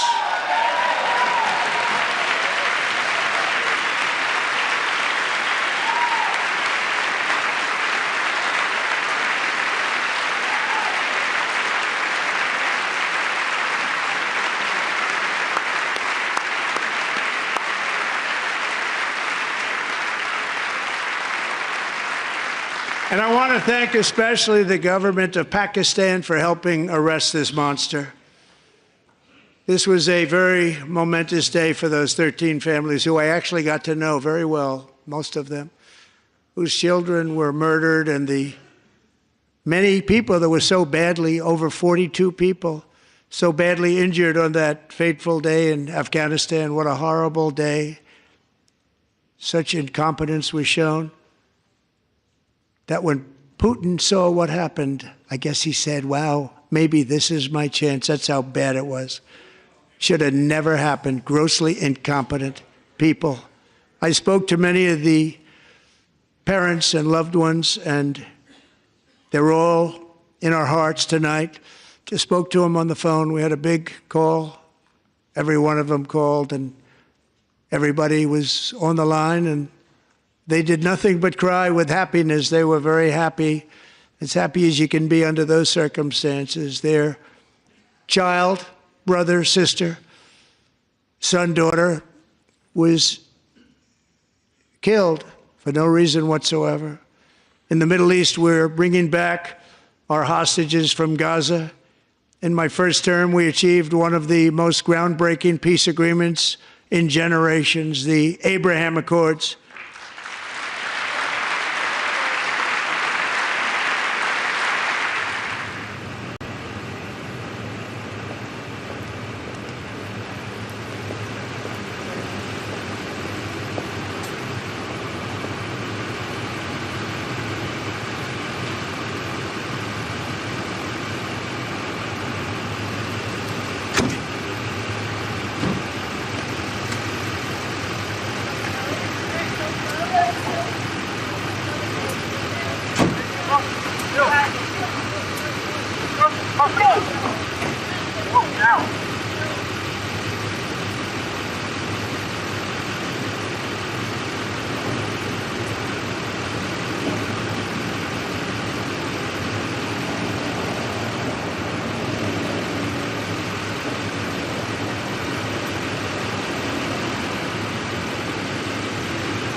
I would never do that. That's what happened. And they've spent $100 billion. What a difference that is. And we have an ocean separating us, and they don't.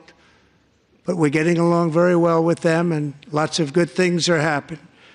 Biden has authorized more money in this fight than Europe has spent by billions and billions of dollars. It's hard to believe that they wouldn't have stopped it and said at some point, come on, let's equalize. You got to be equal to us. But that didn't happen. Earlier today, I received an important letter from President Zelensky of Ukraine. The letter reads, Ukraine is ready to come to the negotiating table as soon as possible to bring lasting peace closer. Nobody wants peace more than the Ukrainians, he said. My team and I stand ready to work under President Trump's strong leadership to get a peace that lasts. Did you hear Neil spin on? The fact that you didn't endorse the court wasn't endorsement.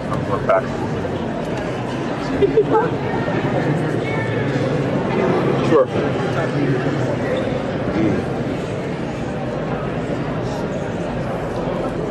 Hey. I don't know. We'll see how the end of the night goes. What's that? That's a good question. I don't know. I think she has maybe in the past. Maybe she didn't, and I feel like maybe Jill did. Like a set of film camera? Is that like a wind up? Yes, yes. Hey, what are you doing tonight? Wouldn't that be beautiful?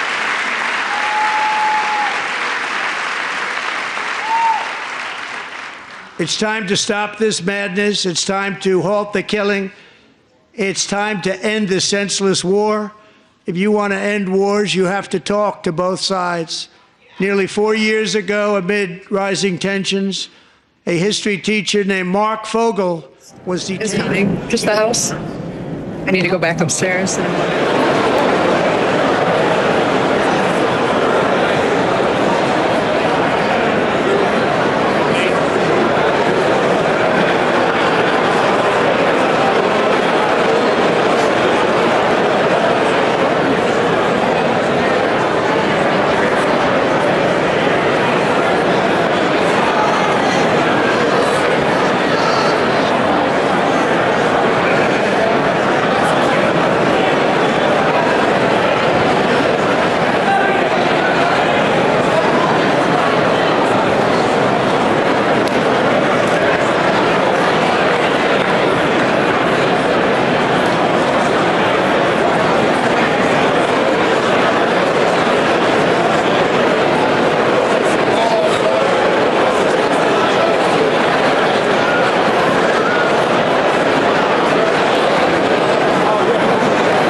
joint session will come to order.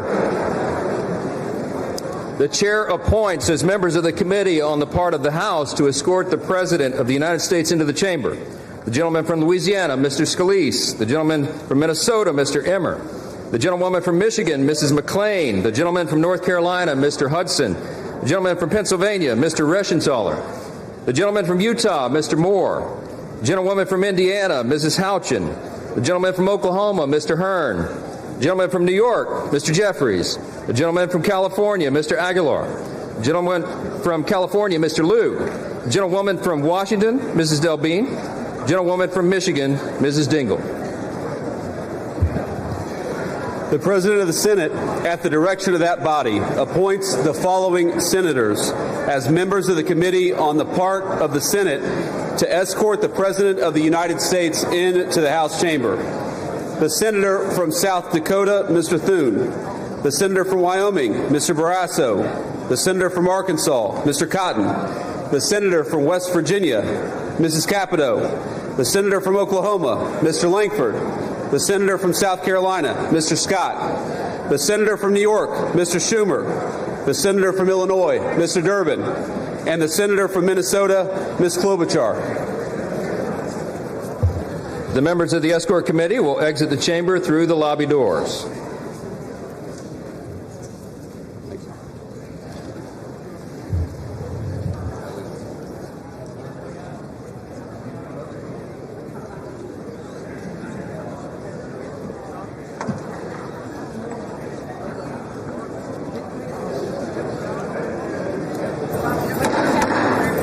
Mr. Speaker, the Acting Dean of the Diplomatic Corps.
Of the Supreme Court.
Mr. Speaker, the President's Cabinet.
President of the United States.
Selfie.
Members of Congress, I have the high privilege and distinct honor of presenting to you the President of the United States.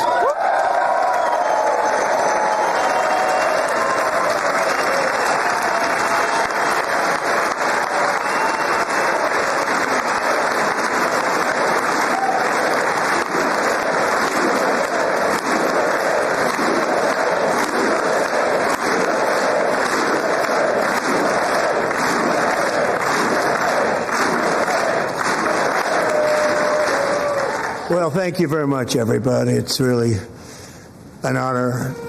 Speaker Johnson, Vice President Vance, First Lady of the United States.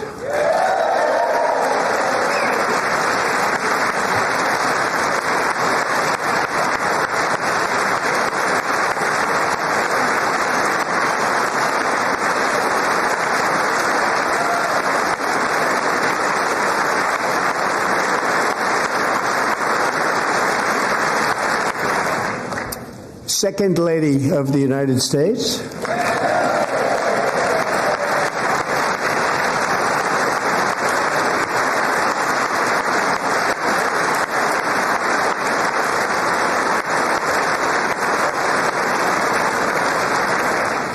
Members of Congress and my fellow Americans, our nation is back, bigger, better, richer, and stronger than ever before.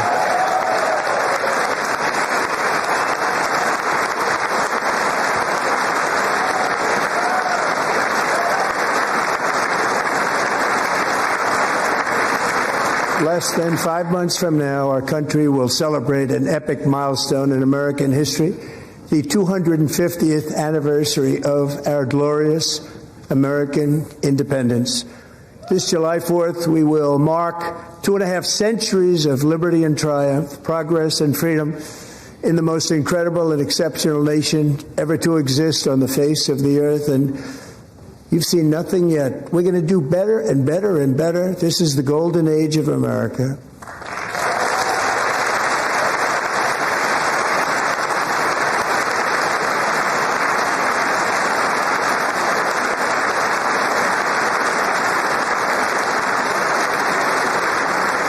When I last spoke in this chamber 12 months ago, I had just inherited a nation in crisis with a stagnant economy, inflation at record levels, a wide open border, horrendous recruitment for military and police, rampant crime at home, and wars and chaos all over the world.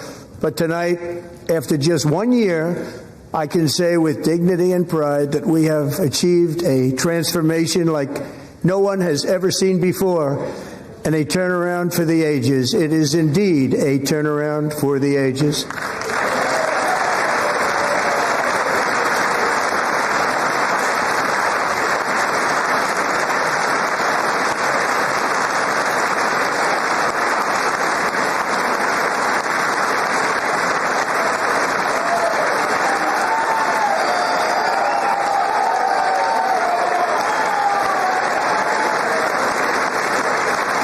And we will never go back to where we were just a very short time ago. We're not going back. Today our border is secure.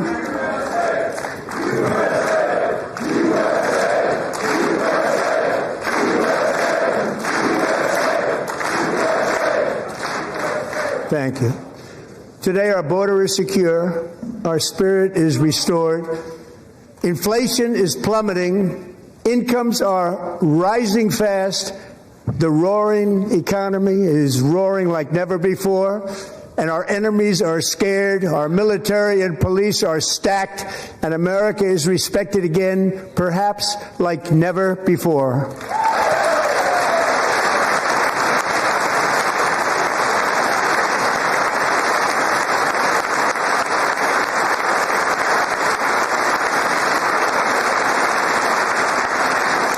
After 4 years in which millions and millions of illegal aliens poured across our borders, totally unvetted and unchecked, we now have the strongest and most secure border in American history by far.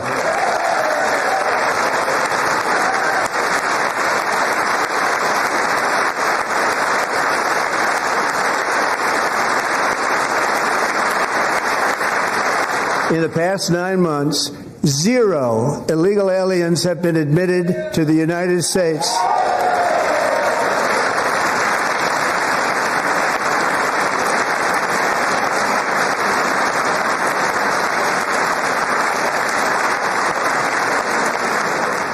But we will always allow people to come in legally, people that will love our country and will work hard to maintain our country.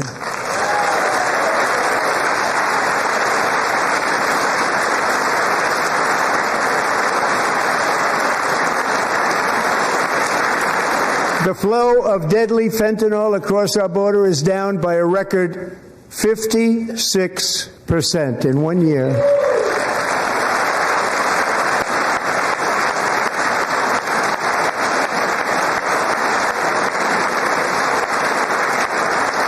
And last year, the murder rate saw its single largest decline in recorded history. This is the biggest decline, think of it, in recorded history, the lowest number in over 125 years, year 1900. In fact, substantially before my wonderful father, I had a wonderful father, Fred, before he was born, substantially before he was born. That's a long time ago. He wouldn't like me to say that, but that's a long time ago. The Biden administration and its allies in Congress gave us the worst inflation in the history of our country. But in 12 months, my administration has driven core inflation down to the lowest level in more than 5 years. And in the last 3 months of 2025, it was down to 1.7%.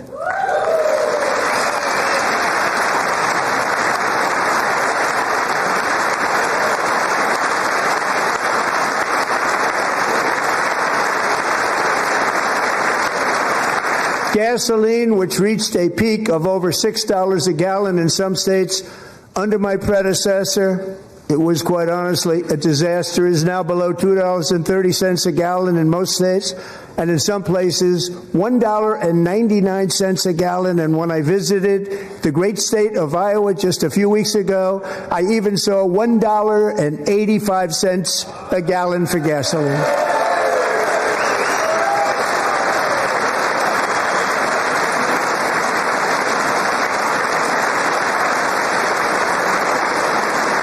Mortgage rates are the lowest in 4 years and falling fast, and the annual cost of a typical new mortgage is down almost $5,000 just since I took office. 1 year. And low interest rates will solve the Biden-created housing problem while at the same time protecting the values of those people who already own a house that really feel rich for the first time in their lives. We want to protect those values. We want to keep those values up. We're going to do both. And we are going to keep it that way. The stock market has set 53 all-time record highs since the election. Think of that. 1 year. Boosting pensions, 401ks, and retirement accounts for the millions and millions of Americans. They're all gaining. Everybody's up, way up.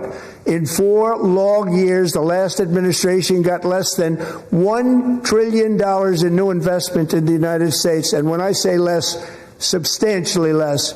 In 12 months, I secured commitments for more than $18 trillion pouring in from all over the globe.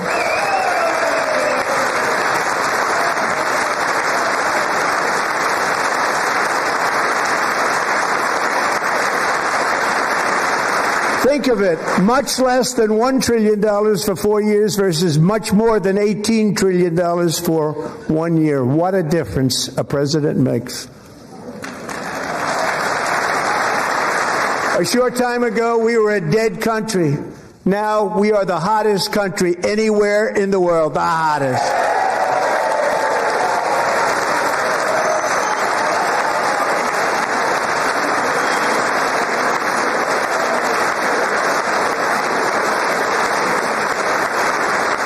As thousands of new businesses are forming and factories, plants, and laboratories are being built, we have added 70,000 new construction jobs in just a very short period of time. It's getting bigger and bigger and stronger.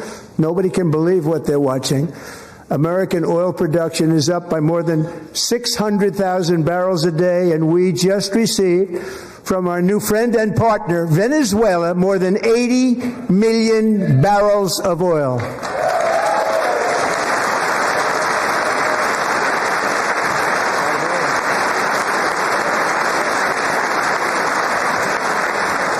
American natural gas production is at an all-time high because I kept my promise to drill, baby, drill.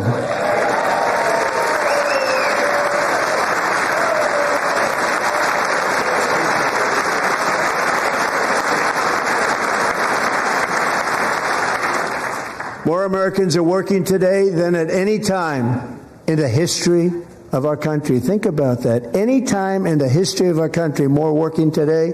And 100% of all jobs created under my administration have been in the private sector.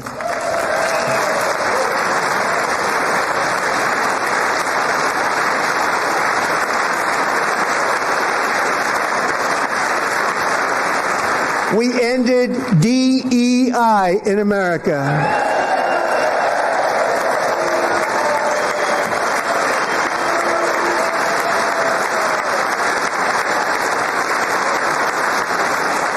We cut a record number of job-killing regulations, and in 1 year we have lifted 2.4 million Americans, a record, off of food stamps.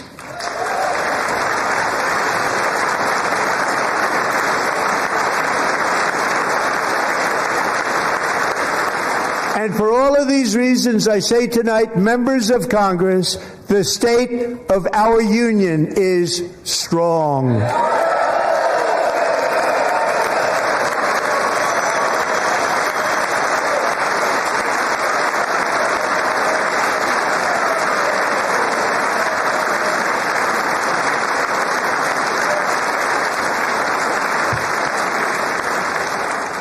Our country is winning again. In fact, we're winning so much that we really don't know what to do about it. People are asking me, please, please, please, Mr. President, we're winning too much. We can't take it anymore. We're not used to winning in our country. Until you came along, we're just always losing, but now we're winning too much. And I say, no, no, no, you're going to win again. You're going to win big. You're going to win bigger than ever. And to prove that point,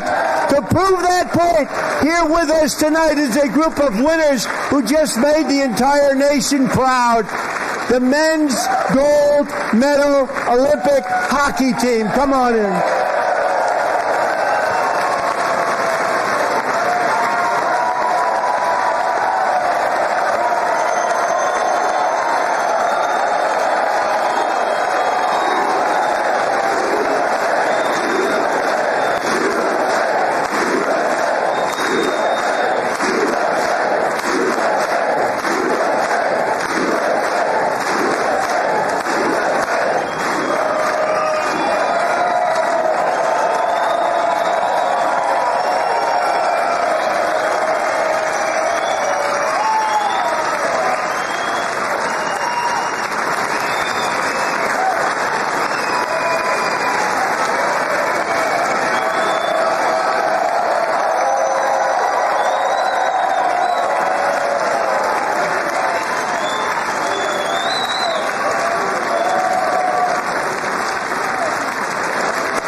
That's the first time I've ever seen them get up. And actually, not all of them did get up. But they beat a fantastic Canadian team in overtime, as everybody saw, as did the American women who will soon be coming to the White House.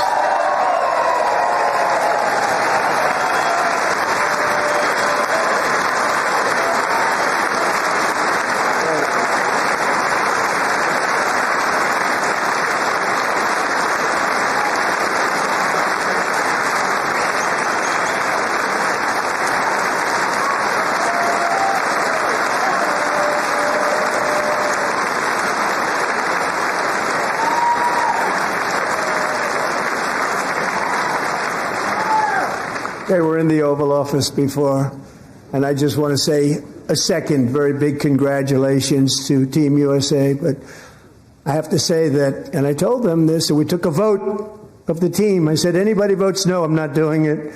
So they stood there, and they weren't about to say no, because I've never seen a goaltender play as well as goalie Connor Hellebuyck.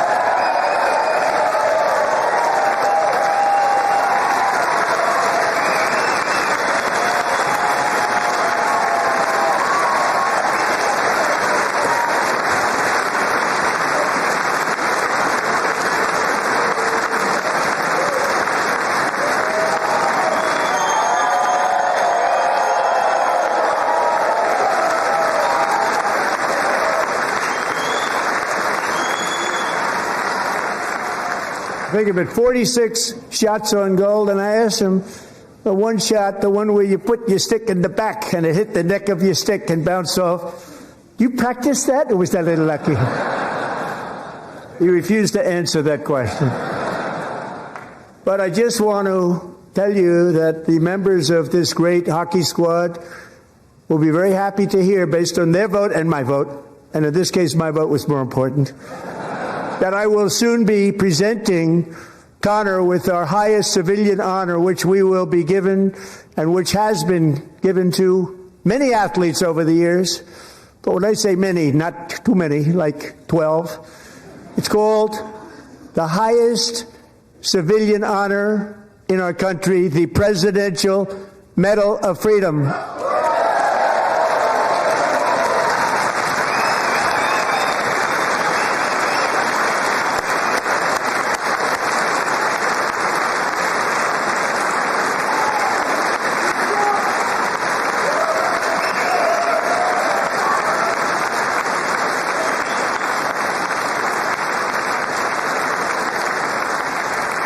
Great athletes have gotten that, very great, the best, and I thought he deserved it. And I did take a vote, every single one of them. I said, I'm not giving it if anybody goes no, and every single one of them rapidly put up their hand. So I want to thank you. What a special job you did. What special champions you are. Thank you very much.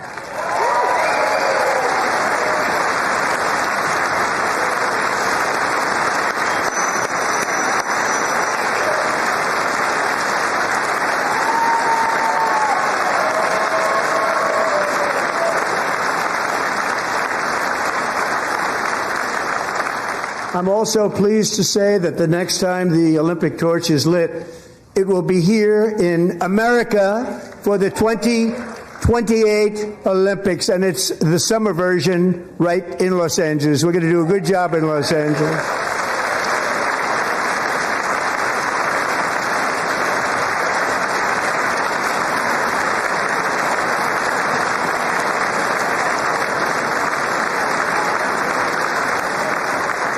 And Los Angeles is going to be safe, just like Washington, D.C. is now one of the safest cities in the country.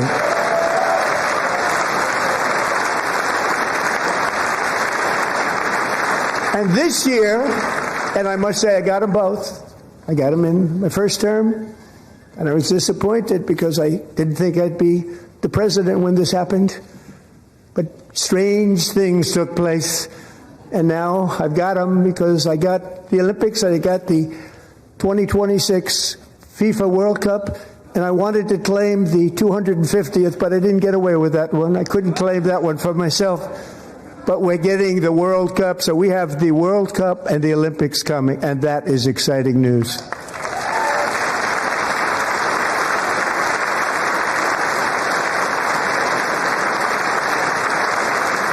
So this will be a year to celebrate our country and the heroes who have kept it free.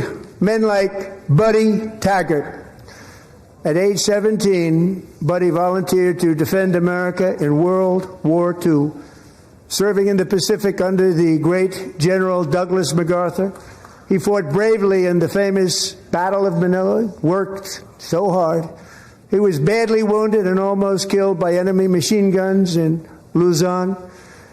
And 81 years ago this month, he liberated the largest internment camp in the Philippines, one of the largest anywhere in the world, Buddy earned many honors, including a Purple Heart and a Bronze Star, came home, started a family, and tonight he is in the gallery looking forward to July 4th, 2026, his 100th birthday.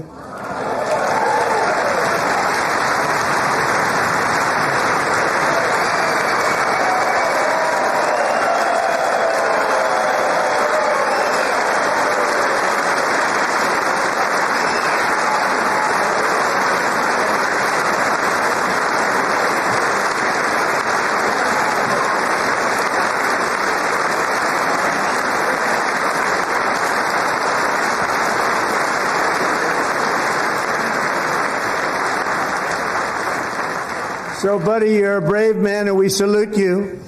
Even in times of challenge, setback, and immense heartache, the spirit of 1776 has always shone through very brightly. It was July 4th of last year when floodwaters tore through a girls' summer camp in Central Texas. One of the worst things I've ever seen. I was there, rising 26 feet in the matter of minutes, tragically claiming many, many lives. You all remember that one. As the waters threatened to sweep her away, 11-year-old Millie Kate McClymont closed her eyes and prayed to God. She thought she was going to die. Those prayers were answered when Coast Guard rescue swimmer Scott Ruskin descended from a helicopter above. Nobody knew where he came from. It was Scott's first ever rescue mission, a young guy, but very brave, very, very top, always top in his class. And he lifted not just Millie Kate, but 164 others to safety.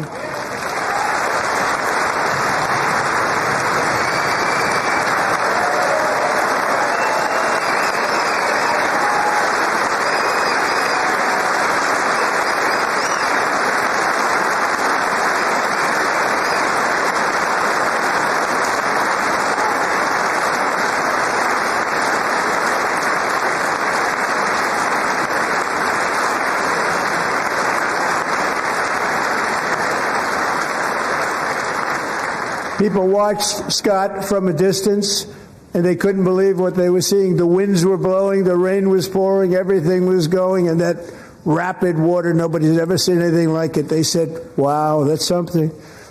Tonight, Scott and Millie Kate are here together, reunited for the very first time. Thank you, Scott, Millie Kate.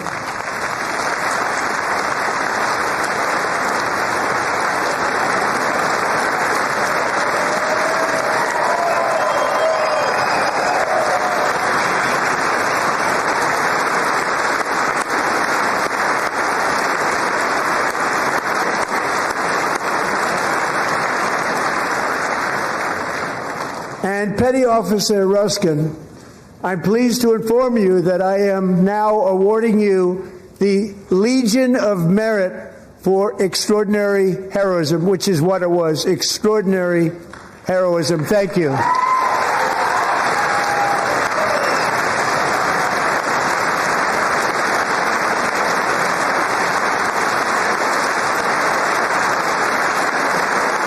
And I'd like to have the military aide to please come down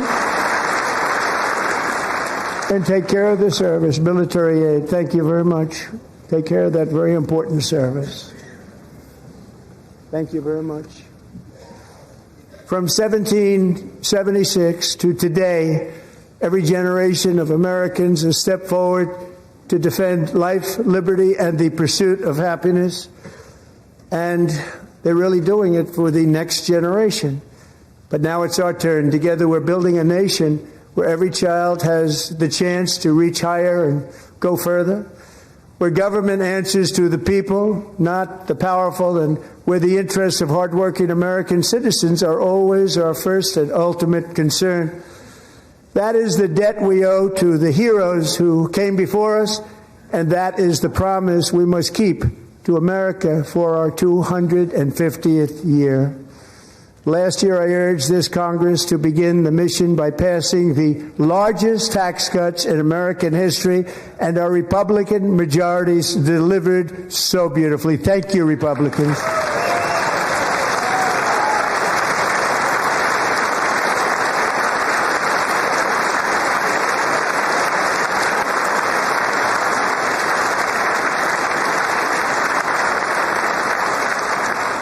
Democrats, every single one of them, voted against these really important and very necessary massive tax cuts.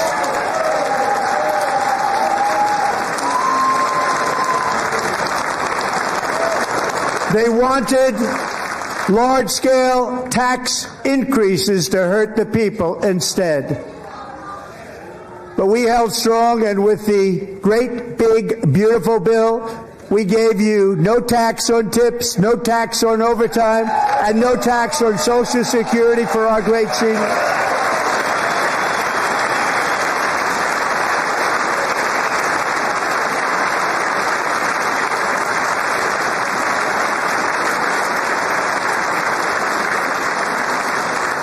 And we also made interest on auto loans tax deductible the first time, but only if the car is made in America.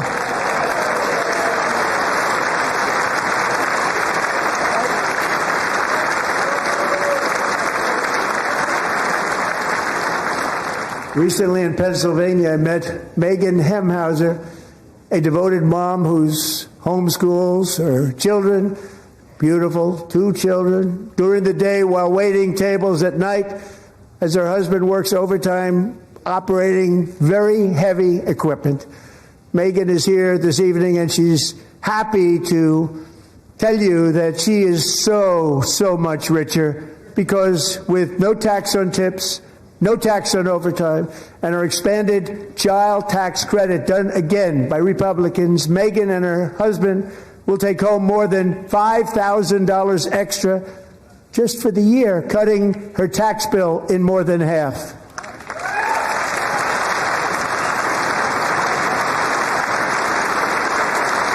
Megan, please stand up. We're fighting for you, Megan.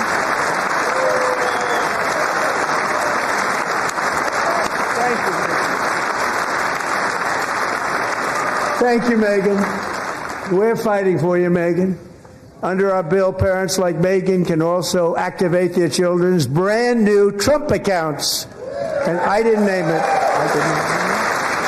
I did not name that.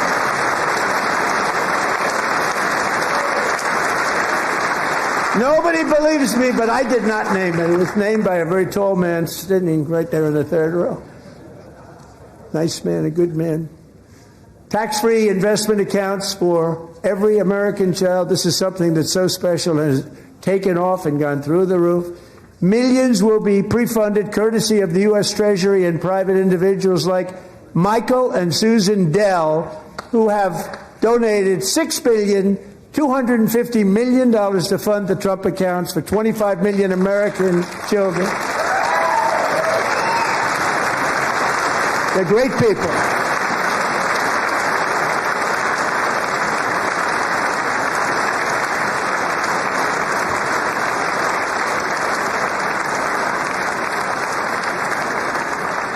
When I asked Michael Dell, how do you make all that money? He said, well, I just sat on my dorm in school and I made computers and I'd sell them to people.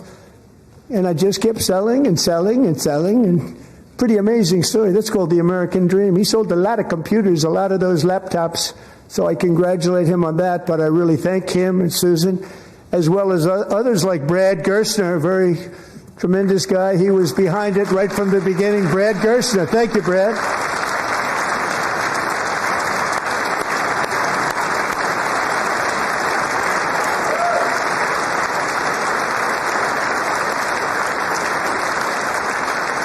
So with modest additional contributions, these young people's accounts could grow to over $100,000 or more by the time they turn 18. Think of it. How much money is that for somebody that started with nothing? Over 100,000, could be much more than that. To make this investment in our children's future, go to TrumpAccounts.gov. TrumpAccounts.gov. And a lot of people are doing it. They're setting every record in the book. It's popular. They knew what it was going to take. I'm so proud of them. I'm so proud of the people that got it started. And now it's just taken off. One of the primary reasons for our country's stunning economic turnaround, the biggest in history, where the Dow Jones broke 50,000 4 years ahead of schedule, and the S&P hit 7,000, where it wasn't supposed to do it for many years, were tariffs. I used these tariffs, took in hundreds of billions of dollars to make great deals for our country, both economically and on a national security basis. Everything was working well. Countries that were ripping us off for decades are now paying us hundreds of billions of dollars. They were ripping us so badly, you all know that. Everybody knows it. Even the Democrats know it. They just don't want to say it. And yet these countries are now happy, and so are we. We made deals. The deals are all done. And they're happy. They're not making money like they used to, but we're making a lot of money. There was no inflation, tremendous growth. And the big story was how Donald Trump called the economy correctly, and 22 Nobel Prize winners in economics didn't. They got it totally wrong. They got it really wrong. And then just 4 days ago, an unfortunate ruling from the United States Supreme Court. It just came down. It came down. Very unfortunate ruling. But the good news is that almost all countries and corporations want to keep the deal that they already made, right, Scott? Knowing that the legal power that I, as president, have to make a new deal could be far worse for them, and therefore they will continue to work along the same successful path that we had negotiated before the Supreme Court's unfortunate involvement. So despite the disappointing ruling, these powerful country saving. It's saving our country, the kind of money we're taking in. Peace protecting. Many of the wars I settled was because of the threat of tariffs. I wouldn't have been able to settle them without. Will remain in place under fully approved and tested alternative legal statutes. And they have been tested for a long time. They're a little more complex, but they're actually probably better, leading to a solution that will be even stronger than before. Congressional action will not be necessary. It's already time-tested and approved. And as time goes by, I believe the tariffs paid for by foreign countries will, like in the past, substantially replace the modern-day system of income tax, taking a great financial burden off the people that I love.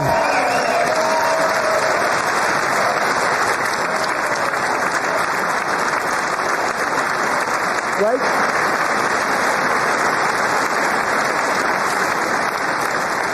Moving forward, factories, jobs, investment, and trillions of dollars will continue pouring into the United States of America because we finally have a president who puts America first. Put America first.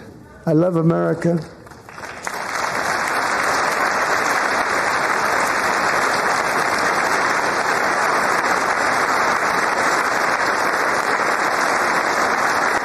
For decades before I came along, we had the exact opposite. From trade to health care, from energy to immigration, everything was stolen and rigged in order to drain the wealth out of the productive, hardworking people who make our country great, who make our country run. Under Biden and his corrupt partners in Congress and beyond, it reached a breaking point with the Green New scam, open borders for everyone. They poured in by the millions and millions from prisons, from mental institutions. They were murderers, 11,888 murders. They came into our country. You allowed that to happen. And record-setting inflation that cost the typical family $34,000 in just a speck of time. Now the same people in this chamber who voted for those disasters suddenly used the word affordability, a word, they just used it. Somebody gave it to them, knowing full well that they caused and created the increased prices that all of our citizens had to endure. You caused that problem. You caused that problem.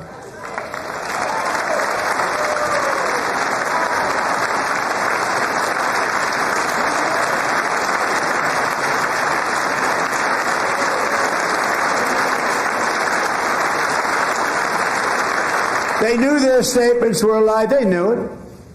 They knew their statements were a dirty, rotten lie.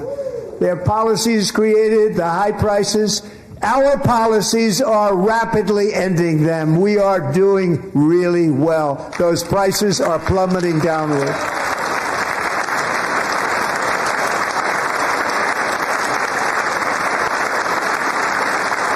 The price of eggs is down 60%. Madam Secretary, thank you. The cost of chicken, butter, fruit, hotels, automobiles, rent is lower today than when I took office by a lot. And even beef, which was very high, is starting to come down significantly. Just hold on a little while. We're getting it down. And soon you will see numbers that few people would think were possible to achieve just a short time ago. Nobody can believe when they see the kind of numbers, and especially energy, when they see energy going down to numbers like that, they cannot believe it. It's like another big tax cut. I'm also confronting one of the biggest ripoffs of our times, the crushing cost of health care caused by you. Since the passage of the Unaffordable Care Act, sometimes referred to as Obamacare, big insurance companies have gotten rich. It was meant for the insurance companies, not for the people. With our government giving them hundreds and hundreds of billions of dollars a year as their stock prices soared 1,000, 1,200, 1,400, and even 1,700%, like nothing else. That's why I introduced the great health care plan. I want to stop all payments to big insurance companies and instead give that money directly to the people so they can buy their own health care, which will be better health care at a much lower cost.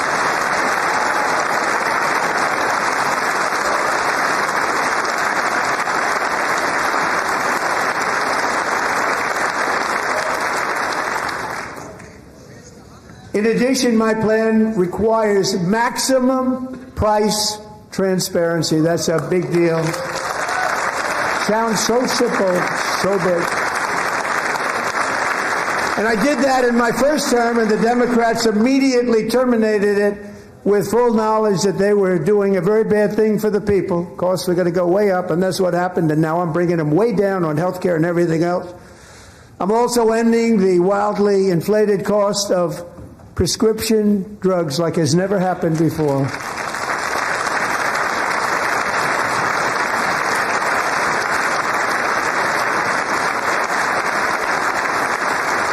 Other presidents tried to do it, but they never could. They tried. Most didn't try, actually. But they tried. They said they tried. They couldn't do it. They didn't even come close. They were all talk and no action, but I got it done.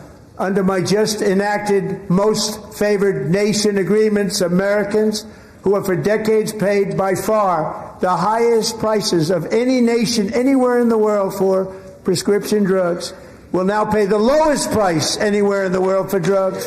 Anywhere. The lowest price.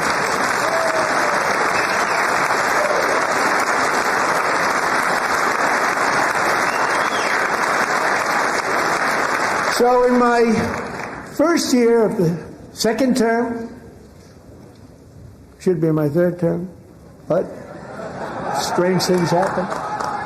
I took prescription drugs, a very big part of health care, from the highest price in the entire world to the lowest. That's a big achievement. The result is price differences of 300, 400, 500, 600% and more. All available right now at a new website called TrumpRx.gov. And I didn't name that one either, by the way.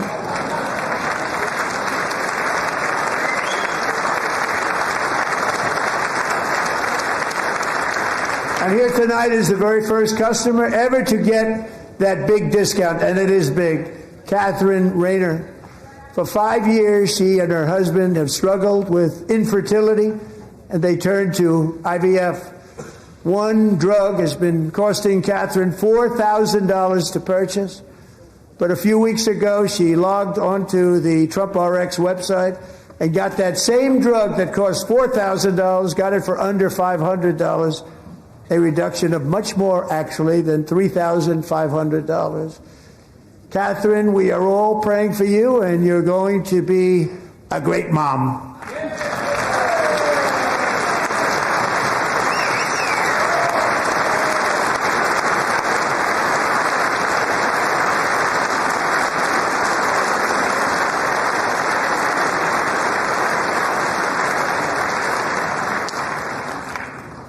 So now I'm calling on Congress to codify my most favored nation program into law. Now, the one thing I'm not sure it matters, because it's going to be very hard for somebody that comes along after me to say, let's raise drug prices by 700 or 800%. But John and Mike, if you don't mind, codify it anyway.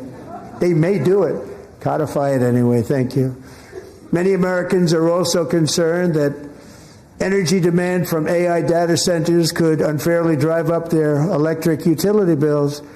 Tonight, I'm pleased to announce that I have negotiated the new Ratepayer Protection Pledge. You know what that is? We're telling the major tech companies that they have the obligation to provide for their own power needs. They can build their own power plants as part of their factory, so that no one's prices will go up, and in many cases, prices of electricity will go down for the community, and very substantially down. This is a unique strategy never used in this country before. We have an old grid. It could never handle the kind of numbers, the amount of electricity that's needed. So I'm telling them they can build their own plant. They're going to produce their own electricity. It will ensure the company's ability to get electricity while at the same time lowering prices of electricity for you, and could be very substantial for all of you cities and towns. You're going to see some good things happen over the next number of years. Another pillar of the American dream that has been under attack is home ownership. With us tonight is Rachel Wiggins, a mom of two from Houston. She placed bids on 20 homes and lost all of those bids to gigantic investment firms that bypassed inspection, paid all cash, and turned those houses into rentals, stealing away her American dream. She was devastated. Stories like this are why last month I signed executive order to ban large Wall Street investment firms from buying up in the thousands single-family homes.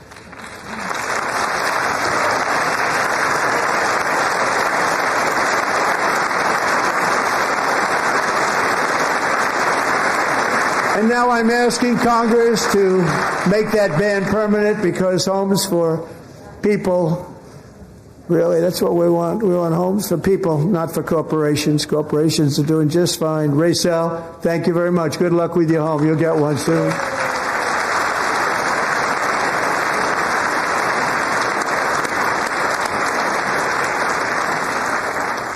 We're also working to make it easier for Americans to save for retirement.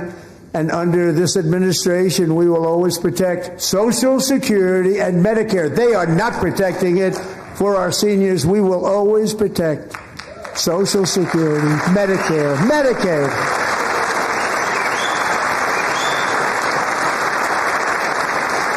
Since I took office, the typical 401k balance is up by at least $30,000. That's a lot of money. We have millions and millions of people, because the stock market has done so well, setting all those records. Your 401ks are way up. Yet half of all of working Americans still do not have access to a retirement plan with matching contributions from an employer. To remedy this gross disparity, I'm announcing that next year my administration will give these often forgotten American workers, great people, the people that built our country, access to the same type of retirement plan offered to every federal worker. We will match your contribution with up to $1,000 each year. As we ensure that all Americans can profit from a rising stock market, let's also ensure that members of Congress cannot corruptly profit from using insider information.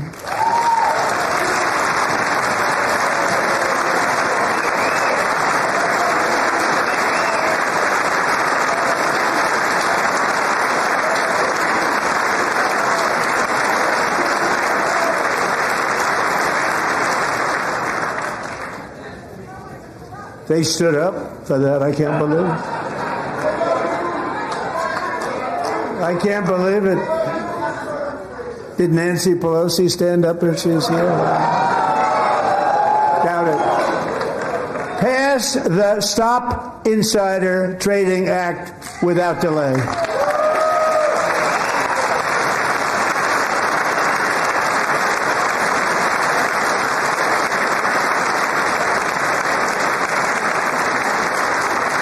I I wasn't sure if anybody even on this side was going to applaud for that. I'm very impressed. Thank you. I'm very impressed. But when it comes to the corruption that is plundering, it's plundering America. There's been no more stunning example than Minnesota, where members of the Somali community have pillaged an estimated $19 billion from the American taxpayer. Oh, we have all the information. And in actuality, the number is much higher than that. And California, Massachusetts, Maine, and many other states are even worse. This is the kind of corruption that shreds the fabric of a nation, and we are working on it like you wouldn't believe. So tonight, although started 4 months ago, I am officially announcing the war on fraud to be led by our great Vice President J.D. Vance.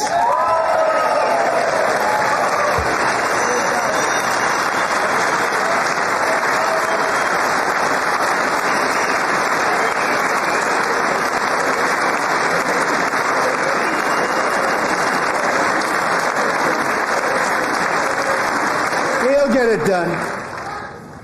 And if we're able to find enough of that fraud, we will actually have a balanced budget overnight. It'll go very quickly. That's the kind of money you're talking about. We'll balance our budget.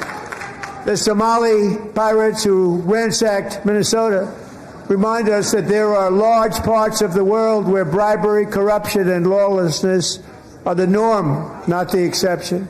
Importing these cultures through unrestricted immigration and open borders brings those problems right here to the USA, and it is the American people who pay the price in higher medical bills, car insurance rates, rent, taxes, and perhaps most importantly, crime. We will take care of this problem. We're going to take care of this problem. We are not playing games. Delilah.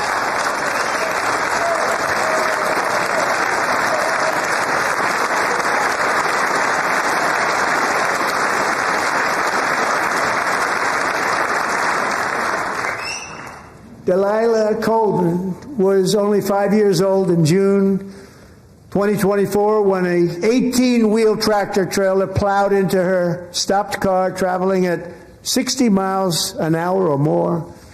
The driver was an illegal alien let in by Joe Biden and given a commercial driver's license by open borders politicians in California. Doctors said Delilah would never be able to walk or talk, have a good life.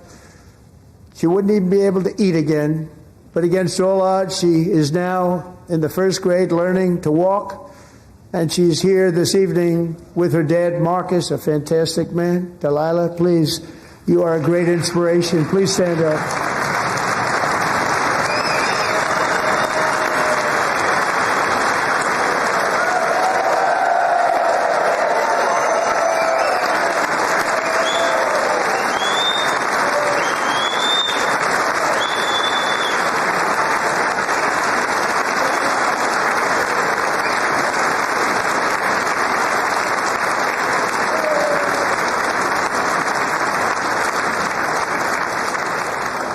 Thank you, Delilah. Many, if not most, illegal aliens do not speak English and cannot read even the most basic road signs as to direction, speed, danger, or location. That's why tonight I'm calling on Congress to pass what we will call the Delilah Law, barring any state from granting commercial driver's licenses to illegal aliens.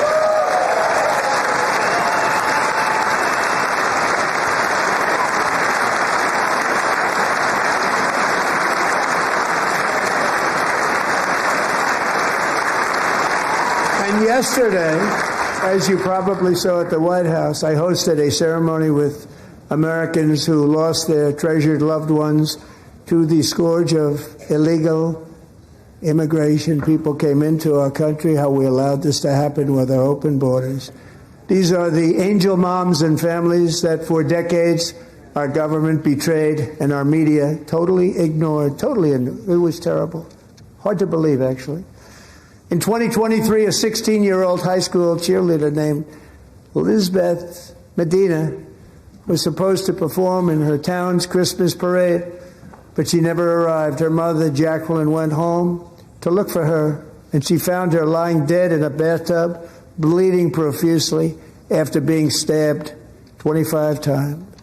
Lisbeth's killer was a previously arrested illegal alien who had broken in and brutally extinguished the brightest light in her family's life, violently and viciously. Her heartbroken mother is in the gallery to remind everyone in this chamber exactly why we are deporting illegal alien criminals to our country at record numbers, and we're getting them the hell out of here fast. We don't want them.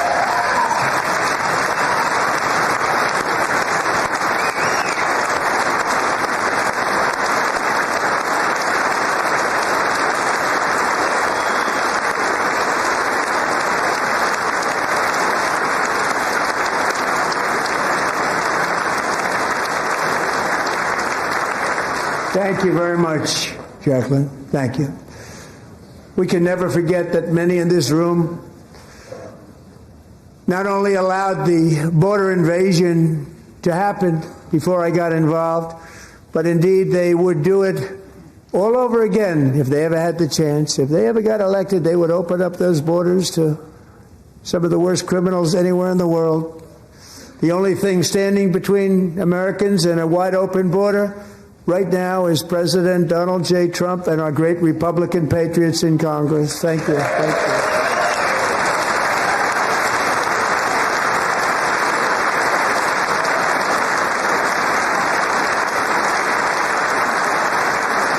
As we speak, Democrats in this chamber have cut off all funding for the Department of Homeland Security. It's all cut off.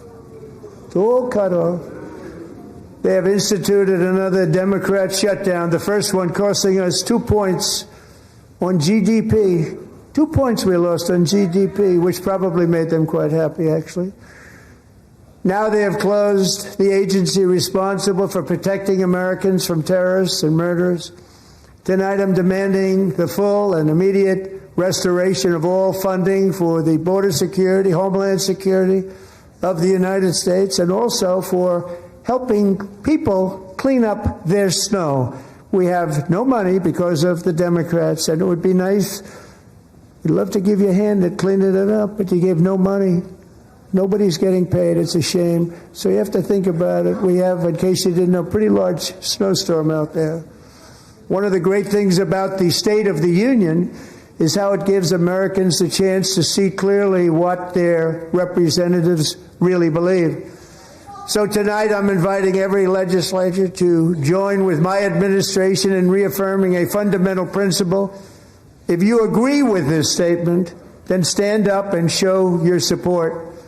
The first duty of the American government is to protect American citizens, not illegal aliens.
Isn't that a shame? You should be ashamed of yourself not standing up. You should be ashamed of yourself.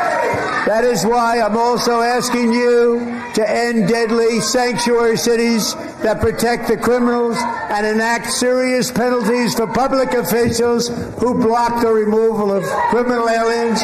In many cases, drug lords, murderers all over our country, they're blocking the removal of these people out of our country, and you should be ashamed of yourself.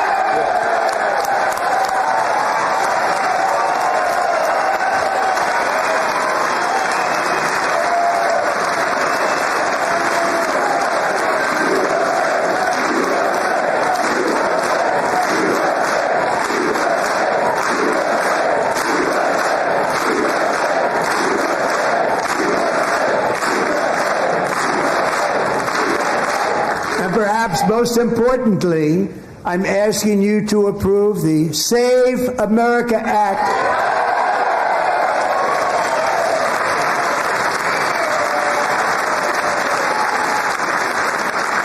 To stop illegal aliens and others who are unpermitted persons from voting in our sacred American elections. The cheating is rampant in our elections. It's rampant. It's very simple. All voters must show voter ID.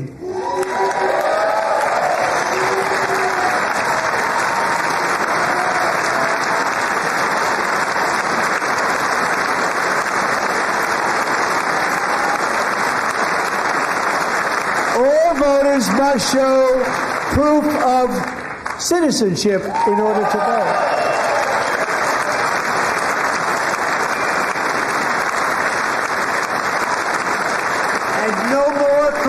Mail-in ballots except for illness, disability, military, or travel.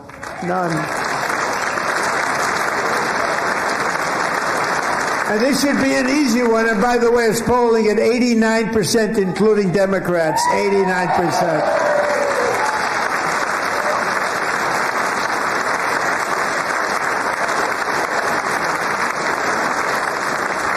And even the new communist mayor of New York City, I think he's a nice guy, actually. Speak to him a lot. Bad policy, but nice guy. Just said they want people to shovel snow. They got hit hard. Wants them to shovel snow, but if you apply for that job, you need to show 2 original forms of ID and a Social Security card. Yet they don't want identification for the greatest privilege of them all, voting in America. No, it's no good.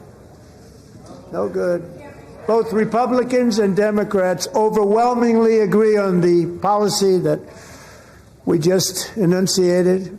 And Congress should unite and enact this common sense, country-saving legislation right now, and it should be before anything else happens.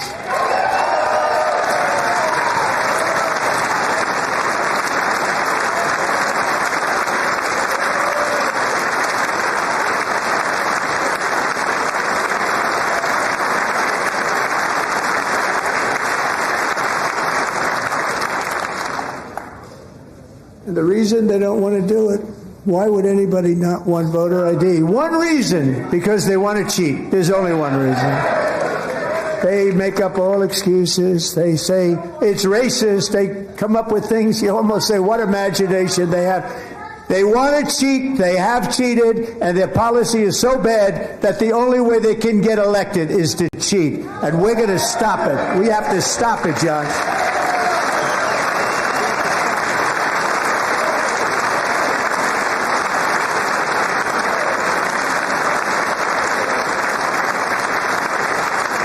And here is one more opportunity to show common sense in government. In the gallery tonight are Sage Blair and her mother, Michelle. In 2021, Sage was 14 when school officials in Virginia sought to socially transition her to a new gender, treating her as a boy and hiding it from her parents. Hard to believe, isn't it?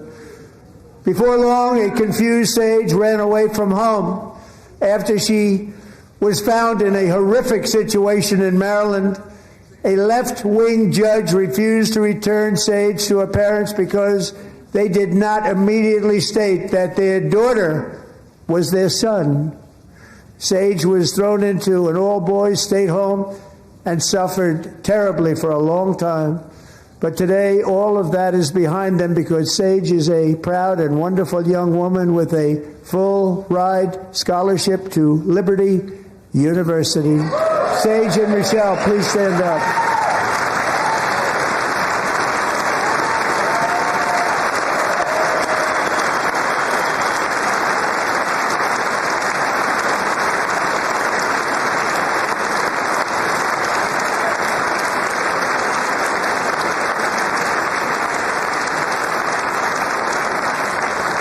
And thank you for your great bravery. And who can believe that we're even speaking about things like this?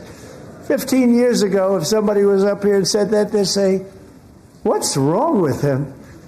But now we have to say it because it's going on all over numerous states without even telling the parents. But surely we can all agree no state can be allowed to rip children from their parents' arms and transition them to a new gender against the parents' will. Who would believe that we're even talking about this? We must ban it, and we must ban it immediately.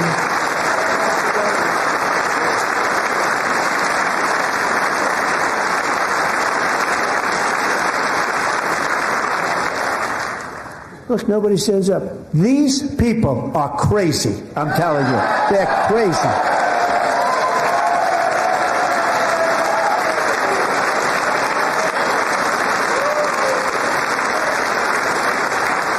Amazing. Boy, oh boy. We're lucky we have a country. With people like this, Democrats are destroying our country, but we've stopped it just in the nick of time, didn't we?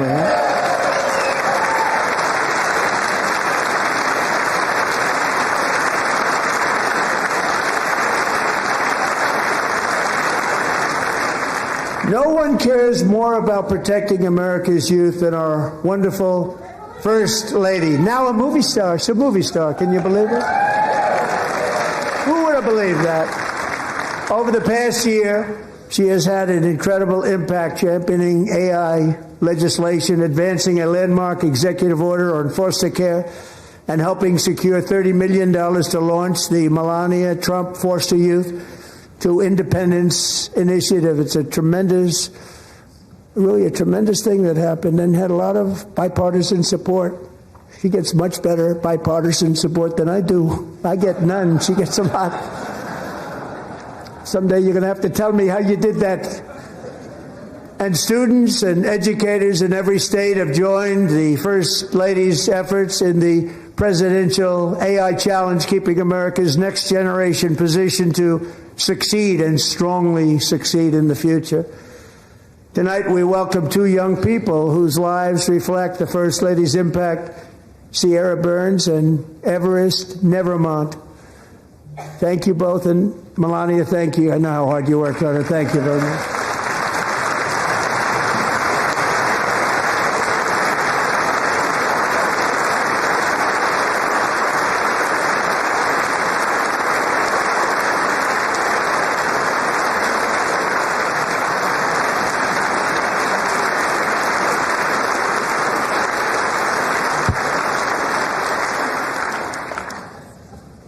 I'm very proud to say that during my time in office, both the first 4 years and in particular this last year, there has been a tremendous renewal in religion, faith, Christianity, and belief in God.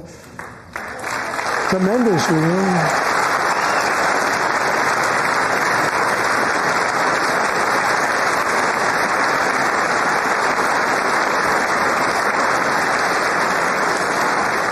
This is especially true among young people, and a big part of that had to do with my great friend, Charlie Kirk, a great guy, great man.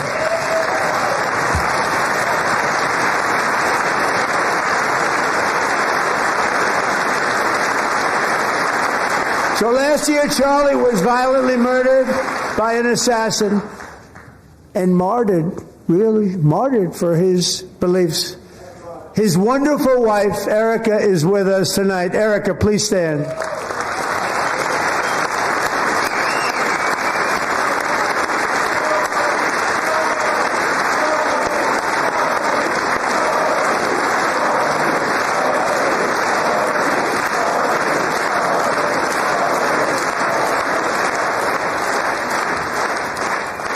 Thank you, Erica.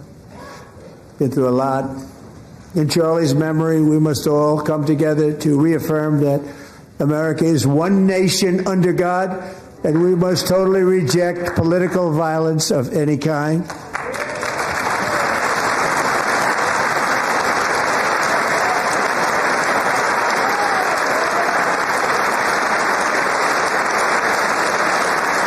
We love religion, and we love bringing it back. And it's coming back at levels that nobody actually thought possible. It's really a beautiful thing to see. Above all, unleashing America's promise requires keeping our communities safe. We have made incredible strides, yet dangerous repeat offenders continue to be released by pro-crime Democrat politicians again and again. We are honored to be joined tonight by a woman who's been through hell, Anya Zarutska. In 2022, she and her beautiful daughter, so beautiful, what a beautiful young woman, Irina, fled war-torn Ukraine to live with relatives near Charlotte, North Carolina. And by the way, what's going on with Charlotte? Last summer, 23-year-old Irina was riding home on the train when a deranged monster who had been arrested over a dozen times and was released through no cash bail, stood up and viciously slashed a knife through her neck and body. No one will ever forget. There were people on that train. No one will ever forget the expression of terror on Irina's face as she looked up at her attacker in the last seconds of her life. She died instantly. She had escaped a brutal war only to be slain by a hardened criminal set free to kill in America, came in through open borders. Mrs. Zarutska, tonight I promise you we will ensure justice for your magnificent daughter, Irina.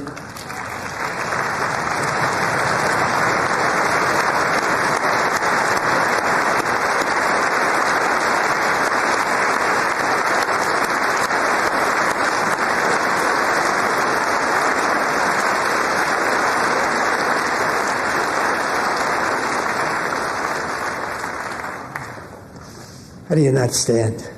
How do you not stand? I'm asking this Congress to pass tough legislation to ensure that violent and dangerous repeat offenders are put behind bars, and importantly, that they stay there.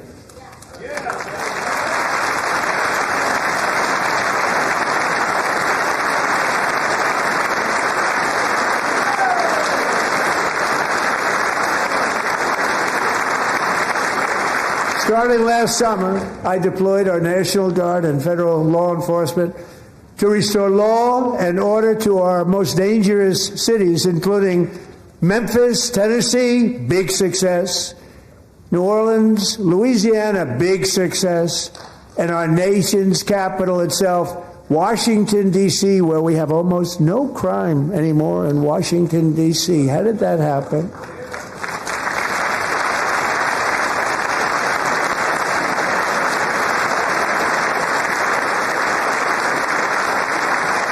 In fact, crime in Washington is now at the lowest level ever recorded, and murders in D.C. this January were down close to 100% from a year ago.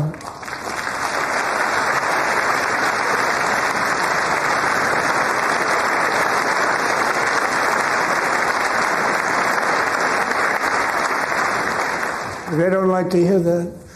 One of the sick people, one of the brave service members who helped achieve this stunning turnaround was 20-year-old West Virginia Army National Guard Specialist Sarah Beckstrom.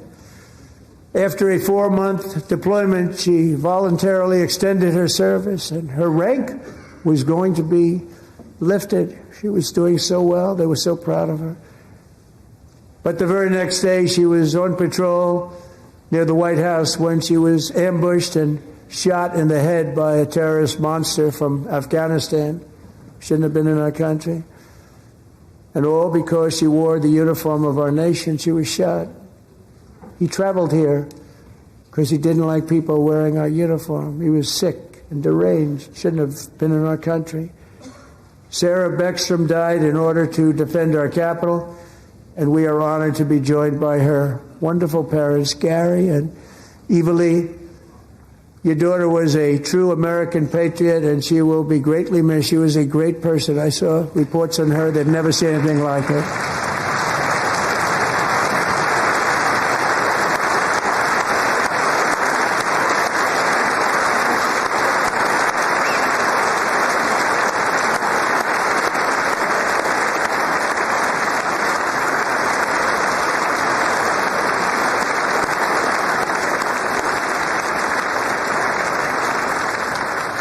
So sorry. Thank you very much. A great young lady. I saw reports that were like, perfect. She was perfect. Serving alongside Sarah that day was Staff Sergeant Andrew Wolf. The terrorist shot Andrew in the head, and no one thought he could possibly make it. The two of them, Sarah and Andrew, both shot violently in the head. Neither was expected to make it. They weren't even given a chance, except his wonderful mother, named Melody, who I spoke to the same night, and she was so positive. The doctors thought that Andrew was gone, but his mother said, no, Mr. President, Andrew will be fine. He's going to make it. I've never seen anything like it. I mean, he was given almost no chance. She said, I have no doubt, sir, he's going to be okay. This was a conversation that I had with her that night, with her son laying helplessly in bed, blood all over. Everybody is praying, she said, sir, he will be okay. The doctors didn't understand what she was saying, and after looking at the results of the damage done, neither did I. She was so strong and conclusive that even Andrew's great father felt she didn't really understand the gravity of the situation. But she turned out to be right. Right, Melody? She turned out to be right.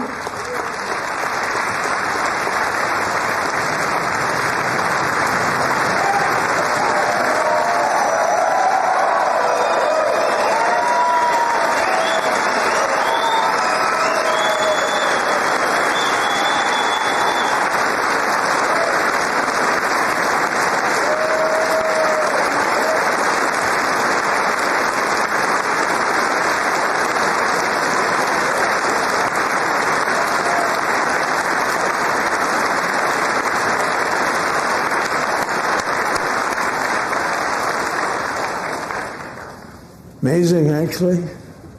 I said, where does this woman come from? She's the most positive person I've ever met. With God's help, Andrew has battled back from the edge of death, and we're talking about the edge of death, on his way to a miraculous recovery. He's got a little work to do, but he's doing great.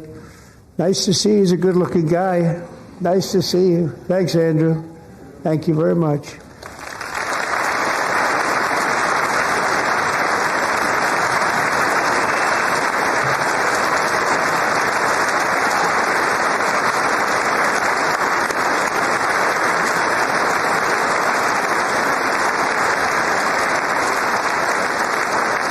So, Andrew, while you're up, now I'm going to ask a highly respected General James Seward to present Staff Sergeant Andrew Wolf and the great family of Sarah Beckstrom with the award created by our late, great President George Washington himself. It's called the Purple Heart.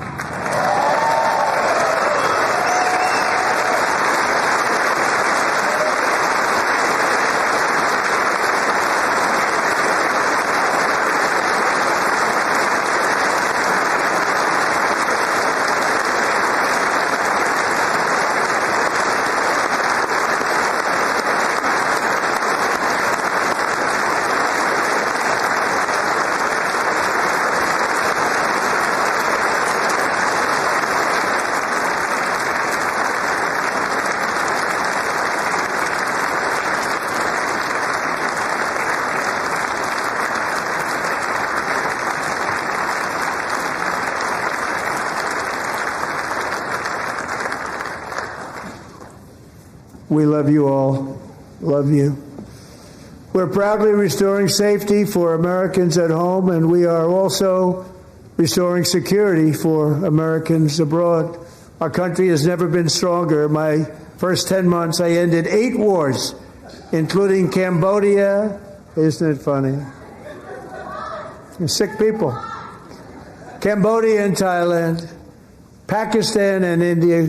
Would have been a nuclear war. 35 million people said the Prime Minister of Pakistan would have died if it were not for my involvement. Kosovo and Serbia, Israel and Iran, Egypt and Ethiopia, Armenia and Azerbaijan, the Congo and Rwanda, and of course the war in Gaza, which proceeds at a very low level. It's just about there. And I want to thank Steve Witkoff and Jared Kushner for your help. Thank you, Steve. Thank you, Jared.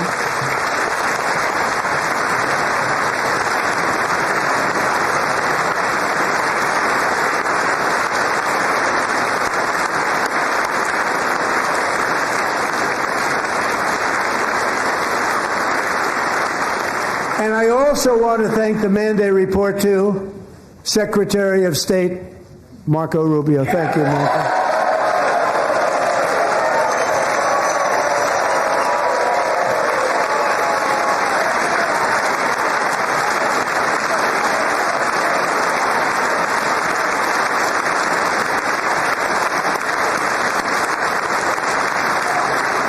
People like you.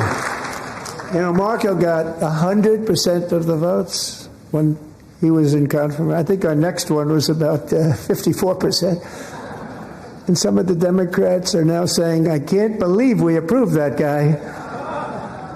And he said it's an honor that they feel that way. Right, Marco? You have done a great job, great Secretary of State. I think he'll go down as the best ever.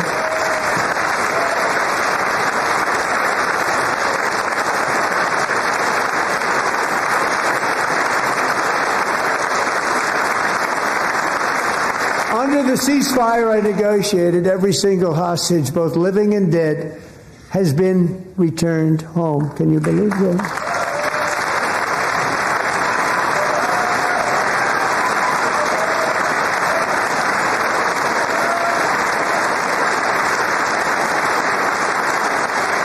Nobody thought it was possible. Nobody thought that was possible.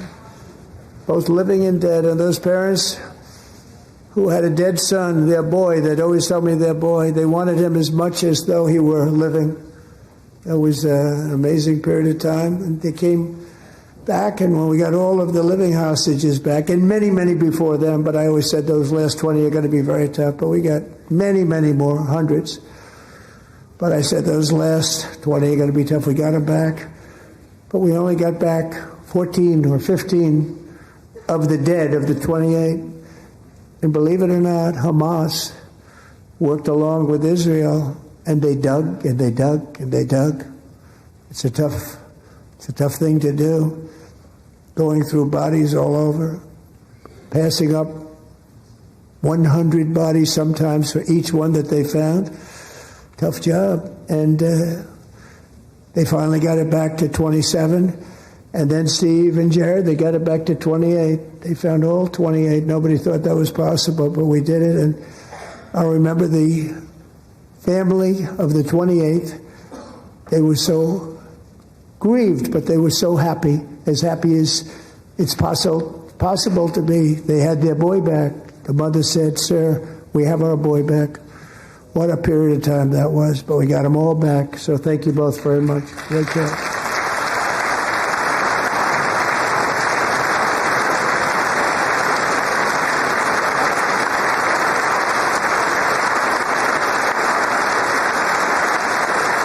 And we're working very hard to end the 9th war, the killing and slaughter between Russia and Ukraine, where 25,000 soldiers are dying each and every month. Think of that, 25,000 soldiers are dying a month. A war which would have never happened if I were president, would have never happened. As president, I will make peace wherever I can, but I will never hesitate to confront threats to America wherever we must. That's why in a breakthrough operation last June, the United States military obliterated Iran's nuclear weapons program with an attack on Iranian soil known as Operation Midnight Hammer.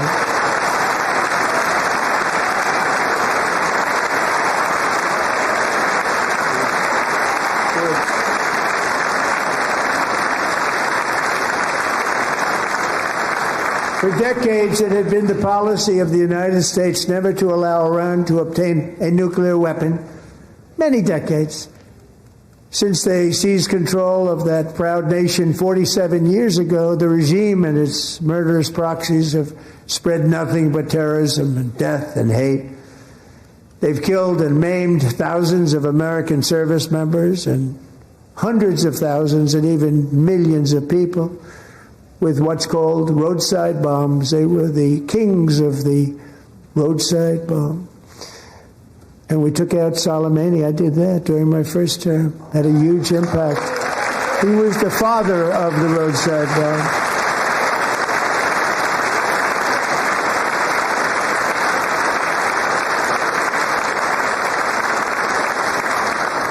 And just over the last couple of months with the protests, they've killed at least, it looks like 32,000 protests, 32,000 protesters in their own country. They shot them and hung them. We stopped them from hanging a lot of them with the threat of serious violence. But this is some terrible people. They've already developed missiles that can threaten Europe and our bases overseas, and they're working to build missiles that will soon reach the United States of America.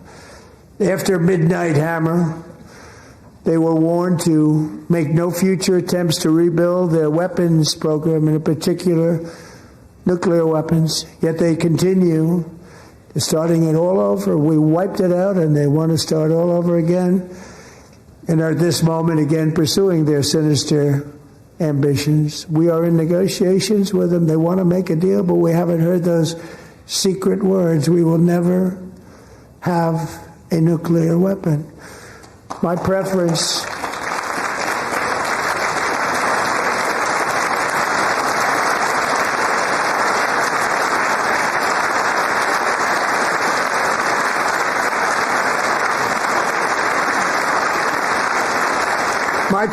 is to solve this problem through diplomacy. But one thing is certain, I will never allow the world's #1 sponsor of terror, which they are by far, to have a nuclear weapon. Can't let that happen.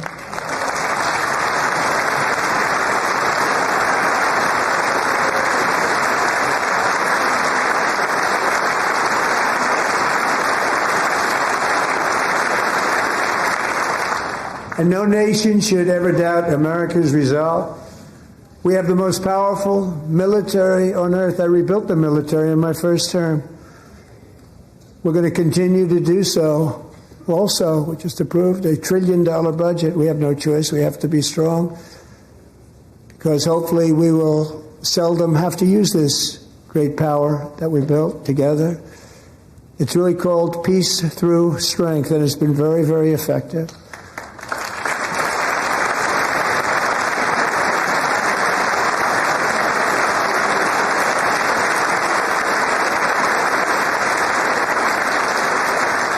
So thanks to Republicans in Congress, we're investing that record number of dollars, have no choice, in the United States Armed Forces.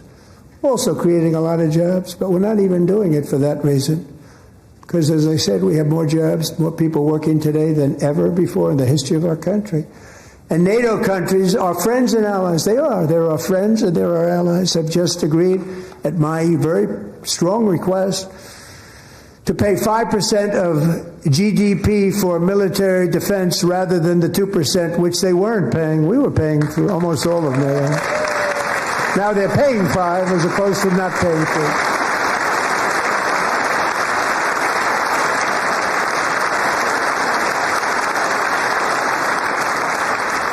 And getting that 5% was something which everyone said would never be done, could not happen. We got it really easily. One meeting.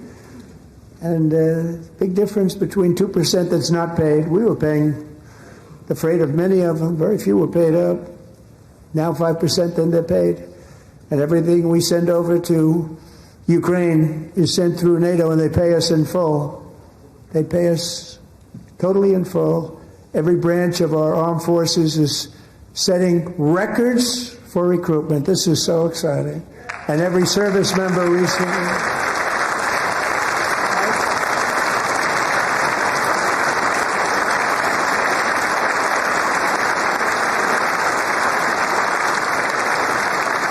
And every service member recently received a warrior dividend of $1,776.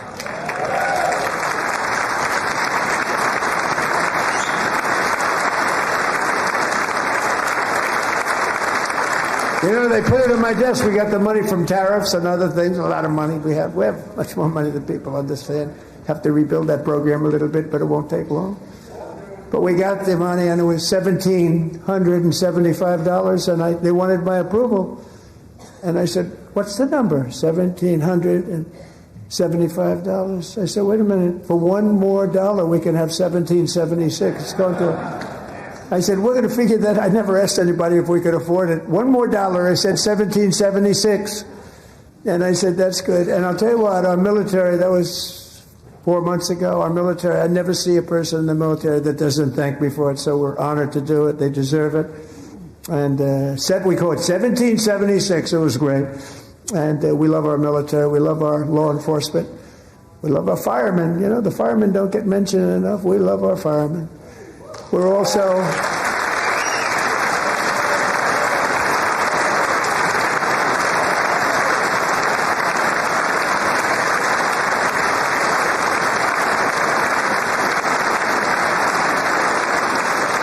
We're also restoring American security and dominance in the Western Hemisphere, acting to secure our national interests and defend our country from violence, drugs, terrorism, and foreign interference. For years, large swaths of territory in our region, including large parts of Mexico, really large parts of Mexico, have been controlled by murderous drug cartels.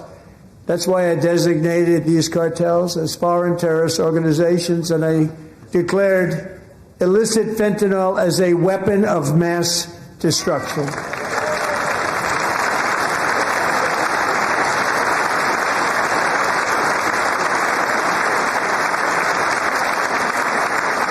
And with our new military campaign, we have stopped record amounts of drugs coming into our country and virtually stopped it completely coming in by water or sea. You probably noticed that. We very seriously damaged their fishing industry also. Nobody wants to go fishing anymore. We've also taken down one of the most sinister cartel kingpins of all. You saw that yesterday. In January,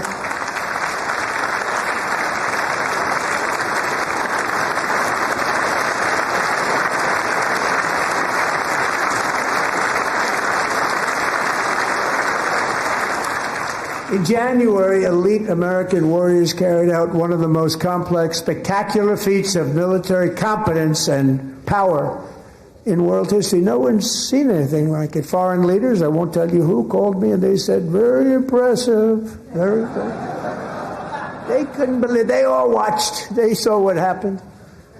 This is a different fighting force that we had years ago when we fought to tie. You know, it's a great fighting force. I'm so proud of it. Look at Space Force. Space Force is my baby, because we did that. My baby is becoming so important.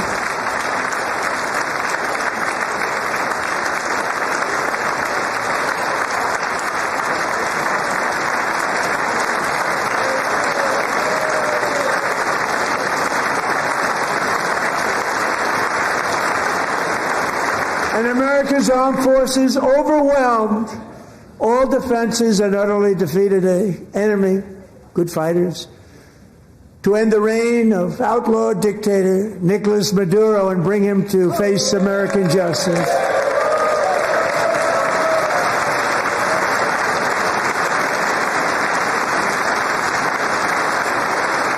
And this was an absolutely colossal victory for the security of the United States, and it also opens up a bright new beginning for the people of Venezuela.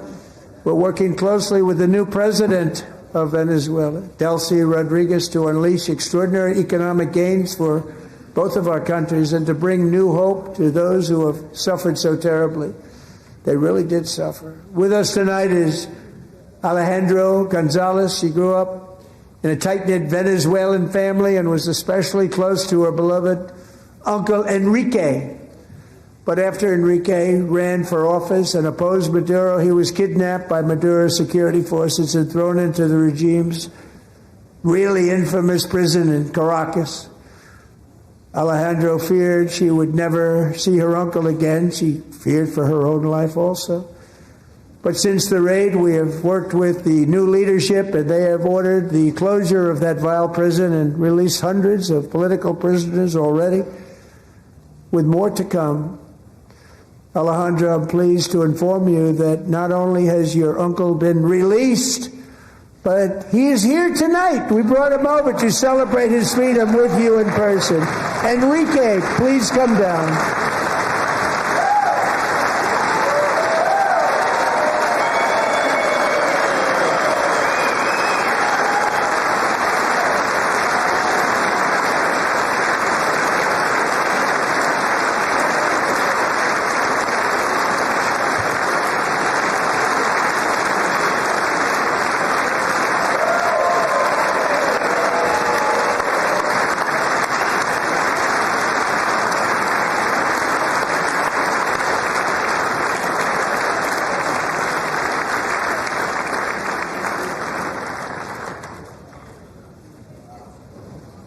Thank you, Enrique. Have a good time. Nice to have you back, Enrique. There were many heroes on that January raid to capture Maduro. Really great heroes. It was very dangerous. They knew we were coming. They were all set. But the deeds of one warrior that night will live forever in the eternal chronicles of military valor. Chief Warrant Officer 5, Eric Slover, planned the mission and was the flight lead in the cockpit of the first helicopter, a big, beautiful, powerful helicopter. It was a massive Chinook carrying, as you can imagine, many, many American warfighters. Wearing the dog tags, his wife Amy had blessed with holy water before he left. She knew it was going to be a rough one. Eric steered the Chinook under the cover of night and descended swiftly upon Maduro's heavily protected military fortress. This was a major military installation, protected by thousands of soldiers and guarded by Russian and Chinese military technology. How did that work out? Not too good. While preparing to land, enemy machine guns fired from every angle, and Eric was hit very badly in the leg and hip, one bullet after another. He absorbed 4 agonizing shots, shredding his leg into numerous pieces. And yet, despite the fact that the use of his legs was vital to successful helicopter flight, legs are the most important part of flying a helicopter, to deliver the many commandos who would capture and detain Maduro was the only thing Eric was thinking about. Then, even as he was gushing blood, which was flowing back down the aisle, helicopter lands at a steep angle. The machine gun stood right in front of him. They were right in front of him, 2 machine gunners who escaped the wrath of the previous planes. Eric maneuvered his helicopter with all of those lives and souls to face the enemy and let his gunners eliminate the threat. Turned the helicopter around so the gunners could take care of business, saving the lives of his fellow warriors from what could have been a catastrophic crash deep in enemy territory. Only after safely landing the helicopter with all the warriors aboard in the exact right spot, which was vital to the mission, probably would have had to maybe cancel the mission if that didn't happen. Eric told his co-pilot, also wounded but not as gravely, to take over. I'm about ready to pass out.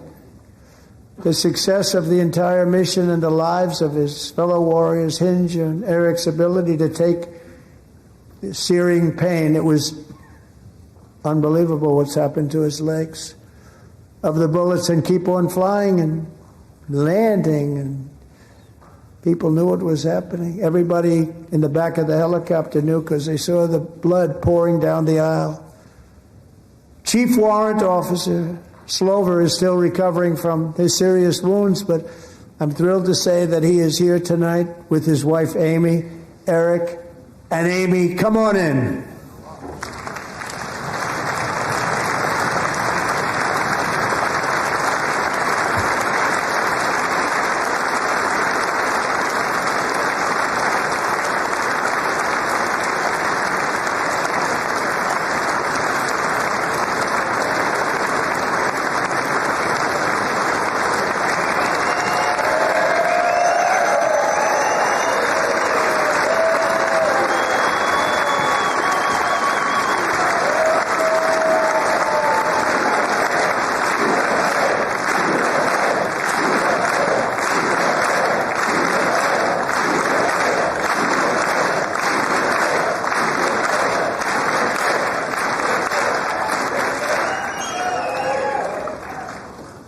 So we have a surprise for Eric and Amy.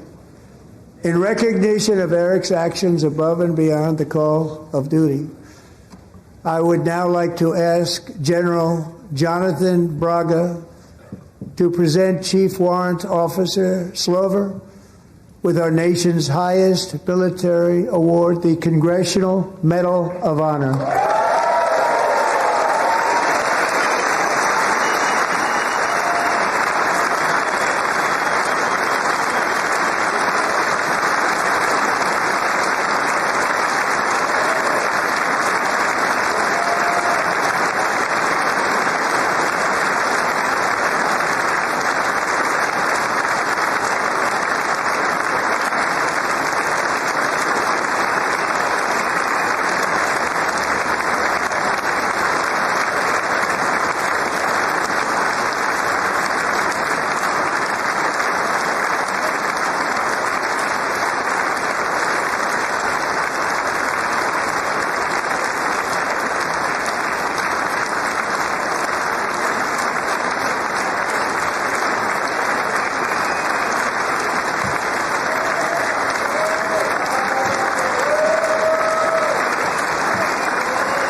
Well, thank you very much, Eric and Amy. Great to get to know you. I met with them and with a lot of their fellow warriors at Fort Bragg recently. You notice the name Fort Bragg. We have it back. We brought it back. We won the First World War with it, the Second World War with it, and then they decided to change the name. So we changed it back. Everybody wanted to change back, too. And 10 of Eric's fellow warriors from that incredible night of victory will also be receiving medals at a private ceremony that will soon be held at the White House. And Eric will be there. Thank you.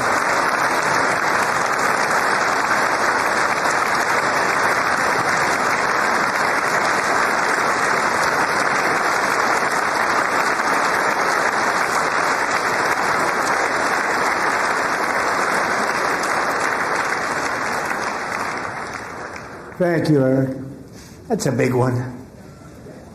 Tonight we've celebrated many truly extraordinary American patriots, but there is one last living legend to honor before we go. He is one more heroic American aviator, Navy fighter pilot. Royce Williams served in World War II, Korea, Vietnam, flying more than 220 missions. In the skies over Korea in 1952, Royce was in the dogfight of a lifetime, legendary dogfight. Flying through blizzard conditions, his squadron was ambushed by 7 Soviet fighter planes. It was his first aerial combat of the war, and despite being massively outnumbered and outgunned, Royce led the takedown of 4 enemy jets and almost destroyed the others, vanquishing his adversaries while taking 263 bullets to his own plane and being seriously hurt. His story was secret for over 50 years. He didn't even want to tell his wife, but the legend grew and grew. But tonight, at 100 years old, this brave Navy captain is finally getting the recognition he deserves. He was a legend long before this evening. Royce, please stand up, and I will ask the First Lady of the United States to present Captain Royce Williams with his Congressional Medal of Honor.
Thank you, Royce, and thank you, Eric. I've always wanted the Congressional Medal of Honor, but I was informed I'm not allowed to give it to myself, and I wouldn't know why I'd be taking it, but if they ever open up that law, I will be there with you someday. But you know, that's our highest honor, Congressional Medal of Honor, and that's a big thing, and it's an honor to be in the same room with you. Thank you both very much, Eric. Thank you.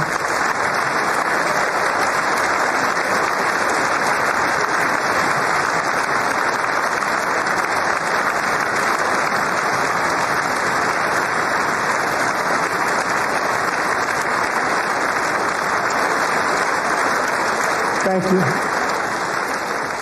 250 years is a long time in the life of a nation, but in another sense, it's really a mere moment in the eye of history. Two of the gentlemen we met in the gallery this evening took their first breaths 1 century ago, 100 years before that, on July 4th, 1826, the author of the Declaration of Independence, brilliant, Thomas Jefferson, drew his last breath. Just a single long human lifespan separates the giants who declared and won our independence from the heroes who stand among us tonight. Everything our nation has done, everything we have achieved, has been the work of those few great lifetimes. In those brief chapters, Americans built this nation from 13 humble colonies into the pinnacle of human civilization and human freedom, the strongest, wealthiest, most powerful, most successful nation in all of history. Americans ventured out across the daunting and dangerous continent. We carved paths through an unforgiving wilderness, settled a boundless frontier, and tamed the beautiful but very, very dangerous Wild West. From empty marshes and wide open plains, we raised up the world's greatest cities. Together we mastered the world's mightiest industries and shattered history's monstrous tyrannies.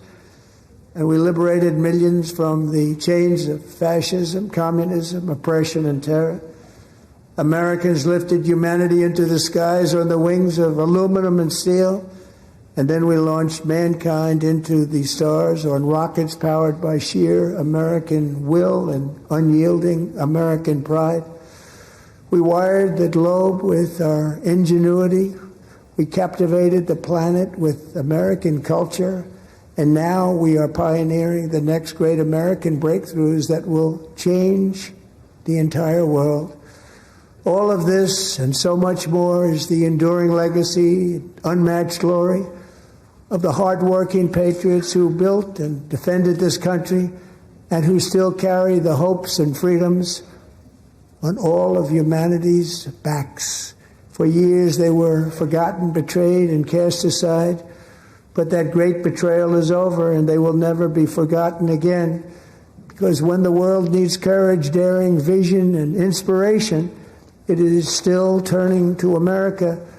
And when God needs a nation to work his miracles, he knows exactly who to ask. There is no challenge Americans cannot overcome, no frontier too vast for us to conquer, no dream too bold for us to chase, no horizon too distant for us to claim.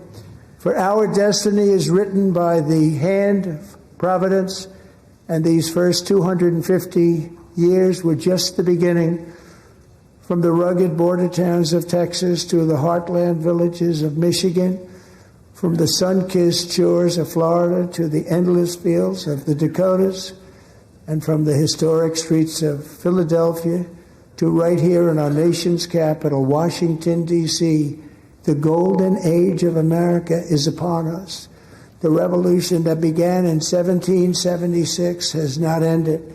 It still continues because the flame of liberty and independence still burns in the heart of every American patriot. And our future will be bigger, better, brighter, bolder, and more glorious than ever before. Thank you, God bless you, and God bless America.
That was a home run. Mr. President. Hey. Okay, you too. All right.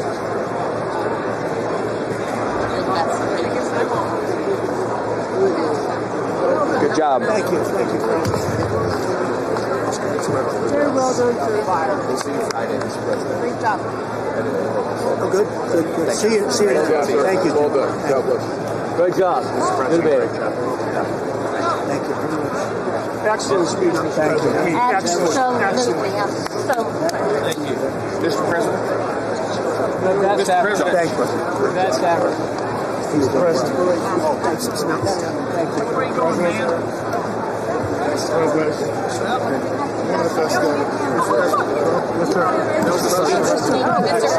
One of the best. I'm so proud of you. Thank you for honoring those veterans. Luger. Good. I think you should take the rest of the day off. I think we have to. We're going to have to. Thank you. All right, guys.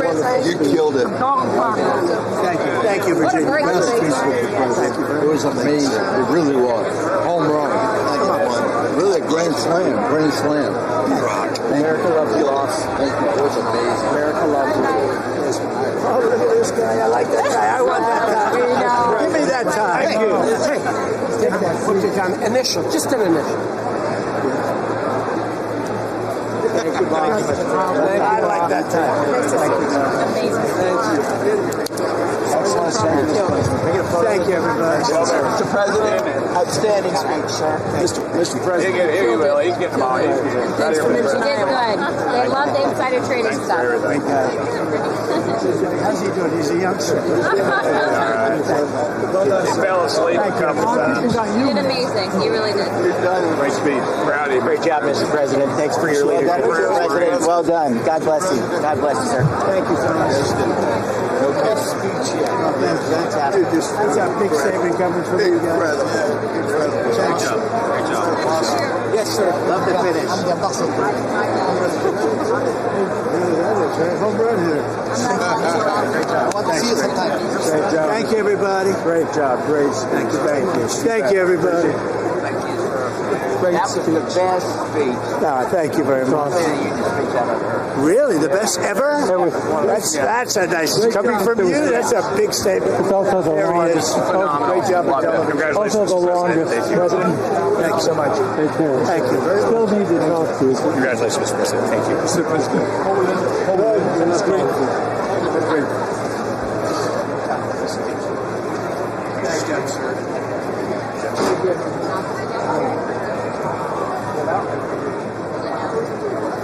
Yeah.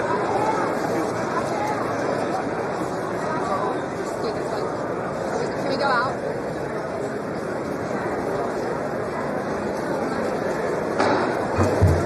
The chair declares the joint session of the two houses now dissolved.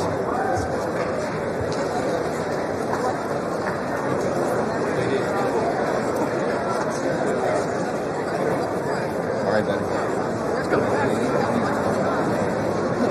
This is kind of low.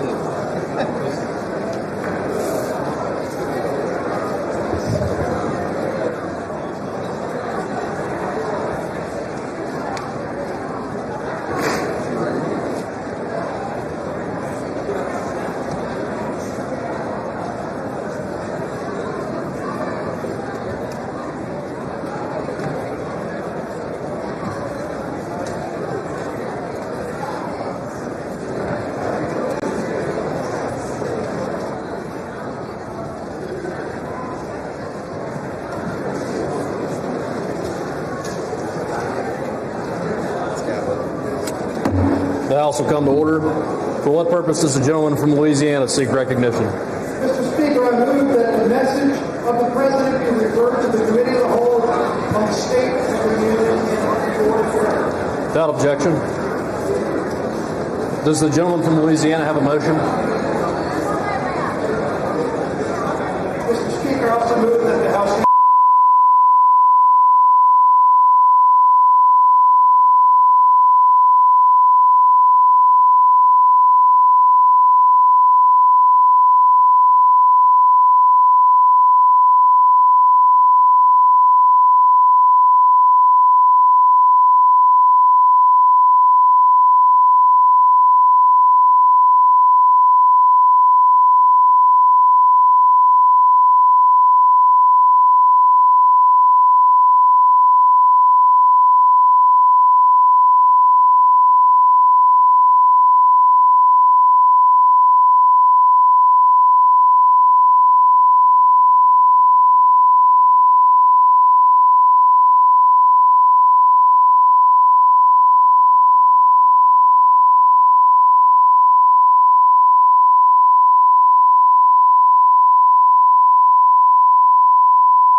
Good evening.